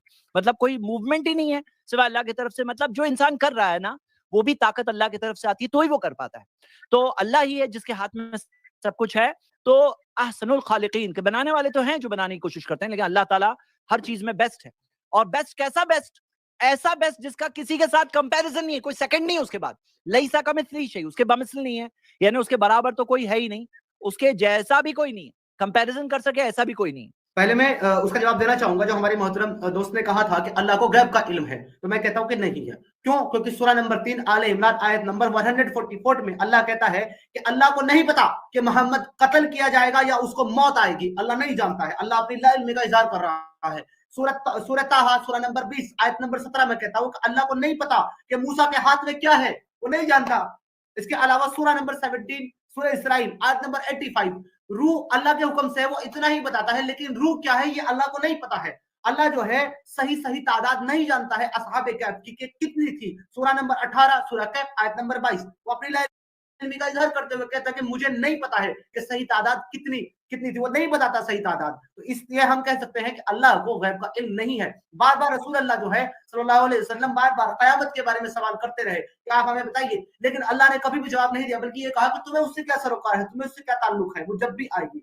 अल्लाह ने कभी भी नहीं बताया। इसलिए हम कह सकते हैं कि अल्लाह को गैब का इल्म नहीं है। और अगर अल्लाह को गैब का इल्म होता तो अल्लाह ताला ये सारी चीजें भी बिल्कुल जानता, जो उसी की अपनी किताब के अंदर मौजूद है। अब बार बार जो है हमारे हजरत जो है इस डिस्कशन को आगे नहीं बढ़ा रहे हैं, बार बार एक सवाल कर रहे हैं कि मैं ये मान लूं एक अल्लाह का कॉन्सेप्ट है, सही है, चले मैं आपकी खुशी के लिए मान लेता हूँ, ठीक है, एक अल्लाह का कॉन्सेप्ट, सॉरी एक गॉड का जो कॉन्सेप्ट है वो सही है, लेकिन वो गॉड अल्लाह है ये आप कब साबित करेंगे हजरत? मैं उसके इंतजार में हूँ, please prove me that Islamic God is a true God. चलिए, मुझे एक बात की बहुत खुशी है कि समीर ने बात कही है कि एक गॉड का कंसेप्ट सही है। वेरी गुड समीर, ये होती है बात एक ट्रुथ सीकर की कि आप सच बोलिए। अब दो का कंसेप्ट गलत है ये भी बोल दीजिए ना, दो का गलत है, मेनी का गलत है ये भी बोल दीजिए, एक का सही है, दो भी सही है, यानी 1 इज इक्वल टू 2, यानी 1 इज इक्वल टू मेनी। ये क्या मैथ्स हुआ? ये तो हमें ऐसा नहीं, बट आई होप इसमें आप पॉजिटिवली रहिए, मैं आपके ऊपर मजाक नहीं उड़ा रहा हूँ, मैं सिर्फ आपसे रिक्वेस्ट कर रहा हूँ। सेकंड मैं शेयर कर रहा हूँ, देखो क्या हो रहा है ना समीर, एक बात है ना, आप क्या करना, आप जो वर्सेस कोट करते हैं ना उसके अंदर एक मिस्टेक या डिसऑनेस्टी मैं आपको नहीं बोलूंगा, लेकिन मिस्टेक, क्लियर ब्लंडर दिख रहा है। ये आयत में बताओ कहां दिया है कि अल्लाह के पास इल्म गैब नहीं है? बताओ, आपकी एक एक आयत को खोल के मुझे इसमें वर्ड्स बताओ कि अल्लाह नहीं जानता। उसने नहीं बताया। ये बात है कि अल्लाह ताला इंसान को वही बताता है जो इंसान के लिए जरूरी है, लेकिन आप कहते हैं कि इसमें यह साबित होता है कि उसको नहीं पता है। वर्ड्स बताओ इसमें, या तो वर्ड्स बताओ या तो गलती एक्सेप्ट करो। ये 3 की 144 है, यहाँ पे क्या लिखा हुआ है? हजरत मोहम्मद सिर्फ रसूल ही हैं, उनसे पहले बहुत से रसूल गुजर चुके हैं। क्या, अब यहां से आपने ध्यान देना है, क्या अगर उनका इंतकाल हो जाए या शहीद हो जाए तो तुम इस्लाम को अपने, यानी कि इसमें क्लियरली दोनों कंडीशन यहां पर रख रहा है कुरान कि क्या या तो उनका इंतकाल हो जाए या वो शहीद कर दिए जाए। तो क्या अल्लाह को नहीं पता है एग्जैक्टली कि उनका इंतकाल होगा या वो शहीद किए जाएंगे? अल्लाह ताला ये दो स्टेटमेंट क्यों दे रहा है? हालांकि जो कि ऑल नोइंग है, जिसको सब कुछ पता है, वो इफ और बट का इस्तेमाल ही नहीं कर सकता, वो शायद का इस्तेमाल करेगा नहीं, लेकिन कुरान के अंदर जो है तकरीबन 30 से ज्यादा बार अल्लाह बार बार कहता है परहैप्स, शायद अल्लाह ऐसा करे, शायद ऐसा हो जाए, शायद वैसा हो। जिसको सब कुछ पता है, जो ऑल नोइंग है, वो शायद का या फिर अटकलों पे बात नहीं करेगा, वो इन्फिनाइट बात करेगा, फिक्स बात करेगा। लेकिन ये अल्लाह बार बार दो स्टेटमेंट रखता है जी। इसलिए मैंने कहा था कि अल्लाह को नहीं पता कि मोहम्मद साहब जो है वो कत्ल किए जाएंगे या उनका इंतकाल होगा। समीर ने ये आयत में वर्ड्स नहीं दिखाए कि कहां ये दिया है कि अल्लाह नहीं जानता, कहां ये दिया है। देखो यहां पे अल्लाह ने बताया नहीं है, डिस्क्लोज नहीं किया है कि प्रॉफेट मोहम्मद सल्लल्लाहु अलैहि वसल्लम का इंतकाल होगा या कत्ल कर दिए जाएंगे, वो डिस्क्लोज नहीं किया है। ये वर्ड्स में कहीं ये वर्ड्स नहीं है जो समीर रीड कर रहा है कि अल्लाह नहीं जानता, कहां है बताओ? नहीं है, नहीं है। और ये वर्ड्स जो रिवील हुआ बद्र उहुद की जंग के बाद में रिवील हुआ ताकि लोगों के एटीट्यूड को करेक्ट करे। अगर इसमें सिर्फ कत्ल का जिक्र होता तो ये जो आयत ने पर्पस सर्व की कि प्रॉफेट मोहम्मद सल्लल्लाहु अलैहि वसल्लम की डेथ के बाद अबू बकर रज़ियल्लाहु ने यही आयत पढ़ के लोगों को समझाया था, वो पर्पस आगे जाके लोगों को समझ में आया। और उल्टा अगर आप जानना चाहते हो कि मोहम्मद सल्लल्लाहु अलैहि वसल्लम के बारे में क्या दिया है, तो कुरान में चैलेंज है ये नहीं कि आप देखो कि प्रॉफेट मोहम्मद सल्लल्लाहु अलैहि वसल्लम मदीना के अंदर हिजरत फर्स्ट ईयर के अंदर ये आयत आ चुकी थी कि वल्लाहु यासिमुका मिनन नास, अल्लाह आपकी हिफाजत करेगा लोगों से, और फसयकफीकहुमुल्लाह, अल्लाह आपके लिए काफी है उनके खिलाफ। यानी अल्लाह को मालूम है कि अल्लाह हिफाजत करने वाला है, अल्लाह काफी है आपके लिए। और अल्लाह ताला ने हिफाजत के बारे में कई आयतें इस बारे में है। अब यहाँ पे ये देखो कि मोहम्मद सल्लल्लाहु अलैहि वसल्लम के ऊपर आप देखिए 28 जंगों में शरीक हुए, 28 बैटल्स, ये वर्ड्स आता है। इसके बाद 10 साल तक प्रॉफेट मोहम्मद सल्लल्लाहु अलैहि वसल्लम जिंदा है, 28 जंगों में शरीक है। ऐसे ऐसे बैटल्स है कि जिसके अंदर आप देखो बद्र में 313 वहां 1000 है, उहुद की जंग में 70 साहबा शहीद हो गए, पर अल्लाह ने बताया कि वल्लाहु यासिमुका मिनन नास। 28 जंगों में मोहम्मद सल्लल्लाहु अलैहि वसल्लम है, कई असैसिनेशन अटेम्प्ट्स होते हैं। किससे पता हो सकता था कि प्रॉफेट मोहम्मद सल्लल्लाहु अलैहि वसल्लम का इंतकाल नहीं होगा? किससे पता हो सकता था? किससे पता हो सकता था कि शरीयत, इस्लामिक शरिया आहिस्ता आहिस्ता आ रही थी, शराब एक साथ में हराम नहीं हुआ, आहिस्ता आहिस्ता हराम हुआ, और कई सारे जो इस्लामिक लॉज है वो आहिस्ता आहिस्ता आए। तो किससे पता हो सकता था कि 15 सेकंड बचे मोहम्मद थे। जिंदा होने वाले, जाज तक जिंदा रहने वाले हैं, पूरी शरीयत मुकम्मल होगी। कुरान का वर्ड्स आएगा सूरह 5 आयत नंबर 3 कि अल यौमा अकमलतु लकुम दीनकुम, इस दिन दीन मुकम्मल हो गया। उसके बाद जाके नेचुरल डेथ होगी, किससे पता हो सकता था? तो उल्टा आपका ये जो चीज है, टाइम खत्म आपका। देखिए, मैं आपसे एक छोटी सी बात कहना चाहता हूँ हजरत, कि हमारा ये 2 घंटे का समथिंग डिस्कशन था, ये पूरा का पूरा निकल गया ना। तो अभी तक आप किसी कंक्लूजन पर पहुंच पाए हैं ना मैं पहुंच पाया हूँ। मैं आपसे मजीद ये गुजारिश करूंगा कि कम से कम अब जो हमारे पास 15 मिनट बचा है, इस 15 मिनट में हम ऐसी कोई बात कर लें ताकि लोग बाद में कहें कि हाँ, 2 लोगों के बीच में कुछ तो बात हुई है और उससे कुछ तो नतीजा निकला है। अगर इसी तरीके से हम एक दूसरे को जो है बातें करते रहेंगे, सही गलत पे अड़े रहेंगे, तो किसी कंक्लूजन पर नहीं पहुंचेंगे। मैं आपसे, चले इसको आसान करते हुए मैं ये कह देता हूँ, यहाँ पर कि आप मुझे ऐसी कोई 3 बातें, इस्लामी गॉड जो है उसकी ऐसी 3 बातें आप मुझे पेश कर दें जो दुनिया का कोई और अकीदा इंसानियत की रहनुमाई के लिए या इंसानियत के फायदे के लिए, दुनिया का कोई भी और अकीदा, कोई भी और धर्म, कोई भी और खुदा, कोई भी और कॉन्सेप्ट ऑफ गॉड नहीं देता हो। ऐसी सिर्फ 3 बातें आप मुझे पेश करें जो बाकी मज़ाहिब और बाकी जो जो कॉन्सेप्ट ऑफ गॉड है इंसानियत के भले के लिए, इंसानियत की रहनुमाई के लिए, जो आपका कॉन्सेप्ट ऑफ गॉड इस्लाम खुदा देता हो, ताकि उस पर मैं गौर व फिक्र करूं। मेरे ब्रदर्स, समीर ने जो प्रेजेंट किया है, मैं उस बारे में सबसे पहले तो फिर एक बार रिक्वेस्ट कर रहा हूं, क्योंकि टाइम हमारा बहुत गया है। क्योंकि आप अगर फर्स्ट टाइम में जवाब दे देते, मुझे इतनी बार रिक्वेस्ट नहीं करना पड़ता। कि आप रिक्वेस्ट कर रहा हूं कि आप वो सवाल का जवाब दीजिए कि 1 सही है ना, तो 2 गलत है, बोल दीजिए ना। हाँ, ये मैं वेट कर रहा हूँ, बहुत देर से वेट कर रहा हूँ। सेकंड ये कि आपने कहा 3 चीजें इस्लाम की, तो वो 3 चीजें जो इस्लाम की है ना, वो मैंने स्टार्टिंग में ही स्टेट किया था कि आप देखोगे कि 1 गॉड का कंसेप्ट सिर्फ इस्लाम में मिलेगा।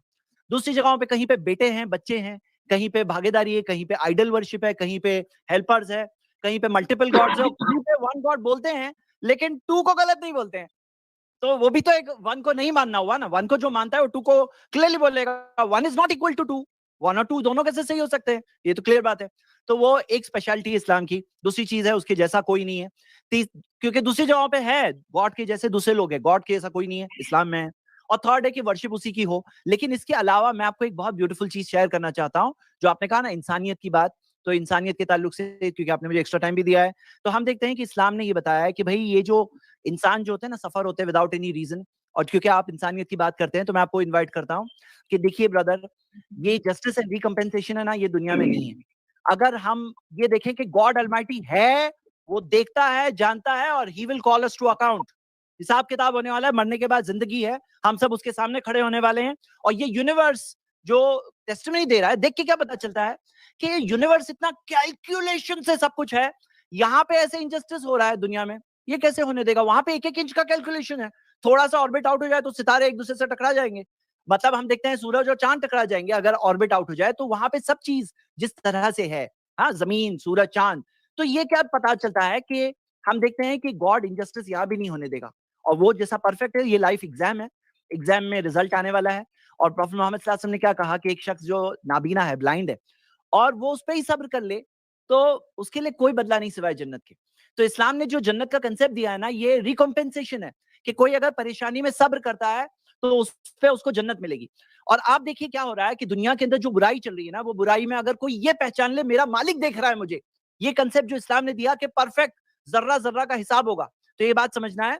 और ये सारी चीजों के बारे में जैसे मैं देखता हूँ, जैसे मैं बता रहा हूँ आपको, ये इस्लाम ने दिया है ताकि इंसानों को अच्छाई बुराई समझ में आए, ये सारी चीजें समझ में आए। ये है सम ऑफ द थिंग्स जो मैं इस्लाम की बताया। और भी बहुत कुछ बता सकते हैं, बल्कि टॉपिक जो आपने पूछा इस पे तो पूरे लेक्चर्स हो सकते हैं, लेकिन अभी के लिए मैंने इतना दिया। शुक्रिया। जब हमारी यहाँ पर बात हुई थी, तो मैंने ये कहा था कि मुझे आपसे उम्मीद है कि शायद आप जरिया बनेंगे मेरे घर जाने का और मेरे मेरे बच्चों से मिलने का। मुझे ऐसे अंदर से फीलिंग आती है कि आप मुझे वो इस्लाम पेश करेंगे या वो इस्लाम दिखाएंगे जो आज तक मैं नहीं देख पाया, दुनिया का कोई भी स्कॉलर मुझे नहीं दिखा पाया। लेकिन जज साहब, अफसोस सद अफसोस, मुझे बड़ा अफसोस है कि शायद अभी और वक्त बाकी है मुझे मेरे बच्चों से मिलने के लिए, क्योंकि आपसे मैंने मुतालबा ये किया था कि आप मुझे इंसानियत को या इंसानियत के फायदे की ऐसी 3 बातें पेश करें जो इस्लाम देता हो और कोई और मजहब ना देता हो। आप कह रहे एक गॉड का कॉन्सेप्ट देता है, अगर एक गॉड का कॉन्सेप्ट मान भी लें कि इस्लाम देता है, तो इससे इंसानियत का क्या फायदा है? कोई नहीं, नथिंग। इंसानियत को फर्क नहीं पड़ता एक गॉड है या उससे ज्यादा गॉड है, क्योंकि इंसानियत को गॉड से कोई लेना देना ही नहीं है आज के वक्त में, इस हाईटेक जमाने में। लेकिन फिर भी अगर आप ये कह रहे हैं कि सिर्फ इस्लाम देता है, तो मैं आपकी जो है जानकारी के लिए बता दूं, जुडाइज्म और क्रिश्चियनिटी, ये दोनों भी एक ही गॉड के कॉन्सेप्ट पे चलते हैं। और जिसको आप अलग तरीके से समझते हैं, जो कि ट्रिनिटी है एंड ऑल है, वो एक अलग कॉन्सेप्ट है, अलग कॉन्सेप्ट ऑफ डिबेट है। उसको डिबेट डिफेंड करने के लिए कोई क्रिश्चियन आपके सामने आएगा या फिर कोई ज्यू आएगा, मैं उस पर बात नहीं करूंगा। बट राइट नाउ आपने जो पेश किया है, तो वो अकीदे के ऊपर मैं बात कर रहा हूं कि बहुत सारे ऐसी बिलीफ है जो एक गॉड का कॉन्सेप्ट पेश करते हैं। आपने जो कहा कि तारे अपनी जो है एक सिस्टमेटिक तरीके से हर चीज है, अगर ये इधर उधर हो गई तो इंसानियत खत्म हो जाएगी। ये इंसानियत तो आज से 1400 साल पहले खत्म हो जानी चाहिए थी, जब रसूल अल्लाह ने चांद के 2 टुकड़े कर दिए।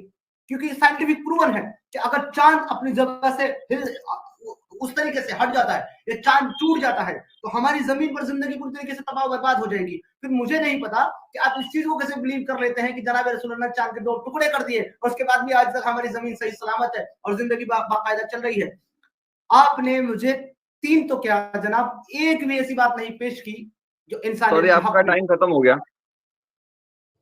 समीर, ऐसा नहीं है कि हमने कुछ नहीं हासिल किया इस डिबेट से।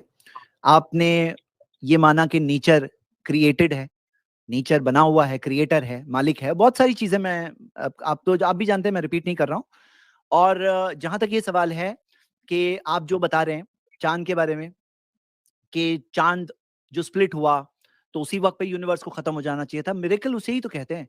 देखिए, नॉर्मल सी बात हो तो कौन सा मिरेकल हुआ? मिरेकल वो चीज है जो नॉर्मल से हटकर हो, और जो मालिक चांद को स्प्लिट कर सकता है वो जमीन को भी होल्ड कर सकता है, वो इतना मोहताज नहीं है। और बाकी जहां तक स्प्लिट की बात है तो आप ये देखो कि कुछ लोग इस बारे में सवाल पूछते हैं, तो चलो आपने पूछा है तो मैं जवाब बता देता हूँ कि जो उस वक्त के मुशरिक्स भी थे ना, वो लोगों ने ये कहा ये हमारी आंखों पे जादू हो रहा है। ये किसी ने नहीं कहा चांद स्प्लिट नहीं हुआ, हाँ, ये तो सबने माना। और ये कहा हमारी आंखों पे जादू हो रहा है, आपको वो रिपोर्ट कोई नहीं बता सकता कि उन्होंने कहा हाँ, नहीं हुआ। और दूसरी चीज हम ये देख रहे हैं कि उस वक्त के जो दूसरे रिकॉर्ड्स में, जाहिर सी बात है वो वक्त पे अक्सर हिस्से में दिन था, दिन में चांद तो दिखता नहीं है, जैसे कि आप यहाँ ये चार्ट में देख सकते हैं, बड़ा करके बता रहा हूँ, दिन था, दिन में तो चांद दिखता नहीं है। और एक जैसे कहावत है कि अगर दूसरी जगहों पे रिकॉर्ड्स में ना भी हो तो the absence of evidence is not the evidence of absence, यानी कोई चीज की अगर दलील मौजूद ना हो उसे मतलब नहीं है कि वो चीज ही मौजूद नहीं है। जैसे मार्को पोलो ने जब चाइना का डिस्क्रिप्शन किया तो ये नहीं बताया कि ग्रेट वॉल ऑफ चाइना भी है, उसका मतलब ये नहीं था कि नहीं था उस वक्त पे। हाँ, और फर्दर ये एक मिसाल है मार्को पोलो की।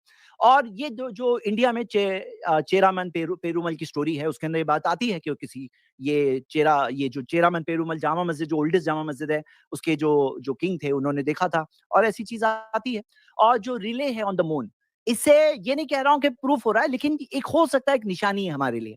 जो रिलेज मिलते हैं, जैसे जो काफी 300 किलोमीटर लंबा रिले, हाँ, ये लंबाई है, और जो 166 किलोमीटर की एल्पस है, ये भी एक जैसे हवाई के लावा चैनल से ये बात है। और नासा ने भी जो एक बहुत फेमस चीज है डिनाई किया, नासा ने ये डिनाई किया है कि नासा ने आपका टाइम खत्म हो रहा है जी। तो ये बात सोशल मीडिया में प्रोपेगेंडा के तौर पे कुछ लोगों ने किया था, नासा ने कंफर्म नहीं किया, लेकिन डिनाई भी नहीं टाइम खत्म हो गया आपका। जी, टाइम प्रूफ है। चलिए, लोबेट स्कार्फ भी एक प्रूफ है इसमें जी। जैसा आपने भी जो अपनी बात रखी और रखते हुए स्टार्ट यहाँ से किया कि वहां के जो यहूदी थे वो ये भी कह रहे थे कि ये हमारी नजर का धोखा है या कोई जादू है, फर्स्ट ऑफ ऑल। और फिर दूसरी बात में ये कहा कि दिन में चांद नजर नहीं आता। अगर दिन में चांद नजर नहीं आता और उस वक्त दिन था तो यहूदियों को कैसे लगा कि ये हमारी नजर का धोखा है? उन्होंने देखा कैसे? और वो जिसकी आप बात कर रहे हैं, जो एक इंडियन स्टोरी सुनाई जाती है कि उन्होंने चांद के 2 टुकड़े होते देखे और जाकर के इस्लाम कबूल कर लिया, दिन होने की वजह से उन्हीं को चांद कैसे नजर आ गया 2 टुकड़ों में बंटता हुआ? ये भी एक सवाल है आपसे जिसको आप बताइए। उसके अलावा आपने कहा कि यहूदी ये कह रहे थे कि हमारी नजर का धोखा, यानी वो एक्सेप्ट कर रहे थे कि चांद 2 टुकड़े हुआ है। मैं आपको ऐसी दर्जनों आयतें दिखा सकता हूं जिसमें अल्लाह खुद क्लेम कर रहा है कि यहूदी कहते हैं कि ये जो बातें करता है वो पिछलों के किस्से कहानी से ज्यादा कुछ नहीं है, और ये इंसान जो है ना सिर्फ फेरी टेल सुनाता है, कहानियां सुनाता है। वो कज्जाब कह रहे थे, वो झूठा कह रहे थे रसूलुल्लाह को। खुद कुरान के अंदर आयतें मौजूद है, अगर आप कहोगे तो मैं जो है दलील के तौर पर आपको पेश कर दूंगा। कुरान बार बार इस चीज को कहता है कि ये लोग कहते हैं कि तुम तो जो है जो भी तुम बातें करते हो ये पिछलों की कहानियां, ये किस्से कहानियां हैं एंड ऑल। और बहुत सारे ऐसे फॉल्स क्लेम कुरान के अंदर मौजूद है जो कि जूस लोगों ने उनसे सवाल किए, तीन सवाल अपनी किताब के मुतालिक, अपनी हिब्रू बाइबल के मुतालिक, बुक ऑफ डैनियल के मुतालिक, और जो उन्होंने जवाब दिए तो वो जवाब जो है ना बिल्कुल मुनफरिद थे। उनकी किताबों में जो चीज नोट थी, उससे जो चीज लिखी हुई थी उससे बिल्कुल अलग थे। इसीलिए जो वहां की यहूदियों ने उनको कभी भी अपना रसूल तस्लीम नहीं किया है। कुरान जो है एक फेरी टेल और कॉन्ट्रडिक्शन से भरी हुई किताब से ज्यादा कुछ भी नहीं है। और आप जिस बात को कर रहे हैं ये सिर्फ आपके अकीदे पर है, इससे ज्यादा कुछ भी नहीं।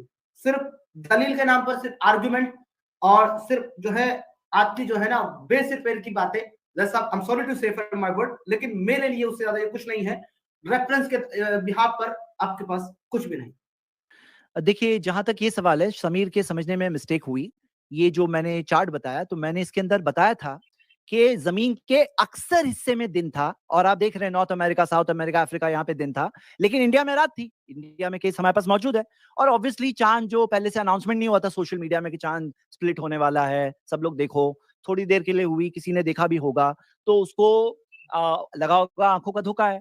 वो जूस की बात बोल रहे, मैंने जूस का बोला नहीं, मैंने मुशरिक्स का कहा था, मुशरिक्स का। चलिए, ये बात हो गई, क्योंकि मेरे लास्ट कमेंट्स है, तो मैं आप सबसे ये बात कहूंगा कि आज की डिबेट में समीर ने ये एक्सेप्ट किया कि एक गॉड है, कि पहले तो क्रिएटर है, और जो उसके सारे वो जो नेचर की बातें हैं अभी जो मौजूद है, इट्स रेफ्यूटेड। मैं चाहता हूं कि वो उस बारे में उस पर कायम रहे कि नेचर का क्रिएटर है, और नेचर खुद क्रिएटर नहीं है, नेचर का क्रिएटर है, नेचर का बनाने वाला है। दूसरी चीज आपने ये भी एक्सेप्ट किया वो परफेक्ट है। तीसरी चीज आपने ये भी एक्सेप्ट किया कि वो एक है, लेकिन आप दो नहीं है वो बोलने में डर रहे हैं। आप कह रहे हैं मैं इलॉजिकल बात कर रहा हूं, तो इलॉजिकल बात में क्या, अगर मैं ये मानता हूं कि 1 इज नॉट इक्वल टू 2, तो क्या इलॉजिकल है इसमें, आप बताइए। तो समीर ये सारी बातें हैं, और लास्ट में मैं कहूंगा कि जो सवाल जो कॉमनली उठाए जाते हैं ना, सबके जवाब है। अक्सर ये हाफ कोटेशंस होते हैं, जैसे आपकी मैंने गिरफ्त की ना जब सूर्य आल इमरान की 144, उसमें कहीं नहीं है। आप जो टाइटल बता रहे थे ना, वर्स खोल के नहीं बता रहे थे। तो अगर आप वर्स खोल के करेंगे, और ये डिबेट ही एंडिंग नहीं है, मैं चाहता हूं आप अपने घर अपने बच्चे के पास जाए, आपकी फैमिली के साथ यूनाइट हो।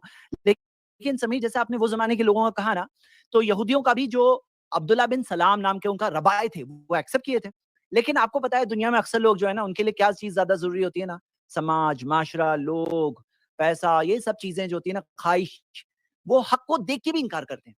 हक को देख के भी इनकार करते हैं, समझ के भी इनकार करते हैं। और इस्लाम में यही कहा कि जो लोग देख के इनकार करते हैं, समझ के इनकार करते हैं, उनको सजा नहीं मिलेगी। क्या क्या आपको लगता नहीं एग्जाम है, एग्जाम का रिजल्ट आना चाहिए? और हकीकत में आपके वो सारे सवाल जो है ना शैतान के ताल्लुक से, जो सारी चीजें, तो आप ये समझ लो कि दुनिया की जिंदगी एग्जाम है। अब एग्जाम में ऐसा होता है कि छोटा सा एग्जाम होता है, 3 घंटे का, जज पूरी भाई लाइफ। टाइम खत्म आप। हाँ जी, आई होप ये मैसेज पे आप गौर करेंगे। Thank you so much. I am very happy कि आपसे बात हुई, एंड आई होप कि आप इस चीज में गौर करें। Thank you so much. हमारे मोहतरम जैद साहब ने एक बात कही है, बार बार ये शुरू से अब तक ये कहते आ रहे हैं कि आपने ये एक्सेप्ट कर लिया कि नेचर का क्रिएटर है, आपने ये एक्सेप्ट कर लिया वन गॉड है। हालांकि हमारे जज साहब ने शायद मेरा बयान सुना नहीं। जब से डिबेट चालू हुई है, जब से बातचीत चालू हुई, तब से ही मैंने ये तस्लीम किया था कि क्रिएटर है, बिना क्रिएटर के क्रिएशन नहीं है। मेरा शुरू से ये स्टैंड है, और ये डिबेट होने से पहले से मेरा स्टैंड है कि एक क्रिएटर है, बट वो क्रिएटर कौन है मैं उसको नहीं समझा सकता। I can not explain him. मैं पहले से ही ये बिलीव करता हूं कि एक क्रिएटर है।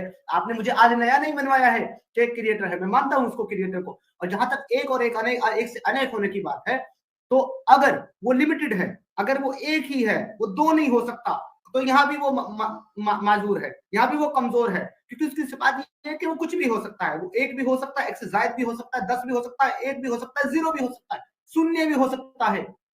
शून्य का मतलब ये होता है कि वो है तो पर दिखाई नहीं देगा और समझ नहीं आएगा। इसीलिए मैंने आपसे स्टार्ट में सवाल किया था कि आपका जो क्रिएटर का कॉन्सेप्ट है, वो जो वजूद है, वो फिजिकल फॉर्म में है कि स्पिरिचुअल फॉर्म में। वहां आपने बिल्कुल अपनी लाइन में जाहिर करते हुए कहा कि मैं नहीं बता सकता। हालांकि मैं आपको बता सकता हूं कुरान से कि अल्लाह फिजिकल फॉर्म में है, क्योंकि वो बात करता है सुम्मस्तवा की, कि मैं अपने अर्श पर कायम हुआ। वो बात करता है कि उसके 2 हाथ हैं, दोनों दाहिने हैं। वो बात करता है उसकी पिंडलियां है। वो बात करता है उसकी 2 आंखें हैं। वो बात करता है उसका, वो हर चीज को देखता है। उसके 2 कान हैं, वो हर चीज को सुनता है। तो जो इस तरीके की चीजें बता रहा है, डेफिनेटली वो फिजिकल गॉड है, but you can not accept that, and because you can not counter me on that level, कि आप फिजिकल उसको साबित नहीं कर सकते, और करेंगे तो आपको उस पर काउंटर देना पड़ेगा। तो ये आपके लिए मसला हो जाएगा। आई थिंक मेरा टाइम पूरा हो गया होगा। तो बहुत बहुत शुक्रिया आपका जैद साहब इस बातचीत में जुड़ने के लिए, डिबेट करने के लिए, और सुनने वाले। देखिए, जो आपने जो सारे सवाल पूछे ना, पहले तो कान का जिक्र नहीं है, लेकिन जो चीजें हाथ का जिक्र है, हाँ, और अल्लाह के हाथ है, कैसे है हमें नहीं पता। लईसा कमिस्ली शै। जब क्रिएशन की बात करते हैं तो हमारे हाथ और घड़ी के हाथ में फर्क है, हमारे पांव और हाथी के पांव और चींटी के पांव और कुर्सी के पांव में फर्क है।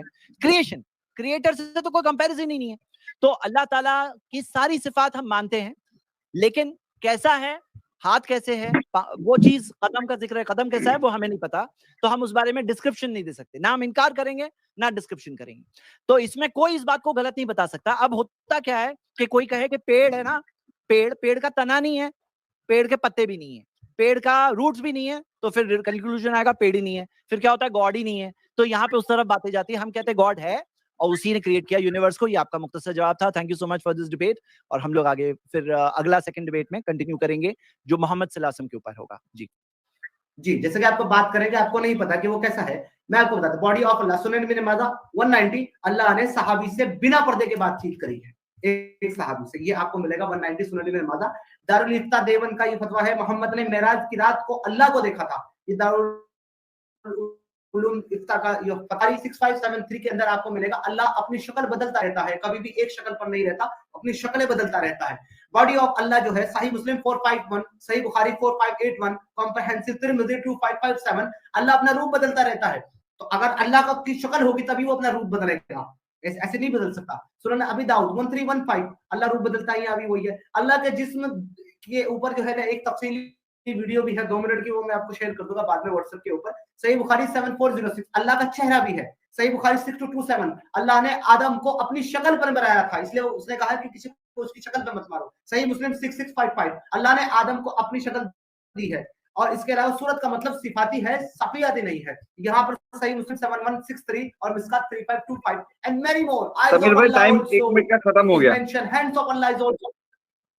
जैद भाई अब ये आप भी काउंटर करेंगे, फिर कुछ वो बोलेंगे तो सर बात लंबी होती जाएगी। No, my turn was last, so it's over. तो मेरे ख्याल से जो मैंने जवाब दिया था उसमें आंसर ऑलरेडी आ गया है सवाल का। हाँ चलिए अभी हम कंक्लूड कर देते हैं जी। तो जैद पटेल लाइव जो मेरा चैनल है आप उस पर देख सकते हैं, बहुत सारे सवालों के जवाब स्ट्रीम्स वगैरह में आ चुके हैं सब, और इन्फॉर्मेशन हम लोग कंप्लीट देने की कोशिश करते हैं। मैं उसकी डिटेल्स में अब नहीं जा रहा हूँ, देख सकते हैं आप। Thank you so much.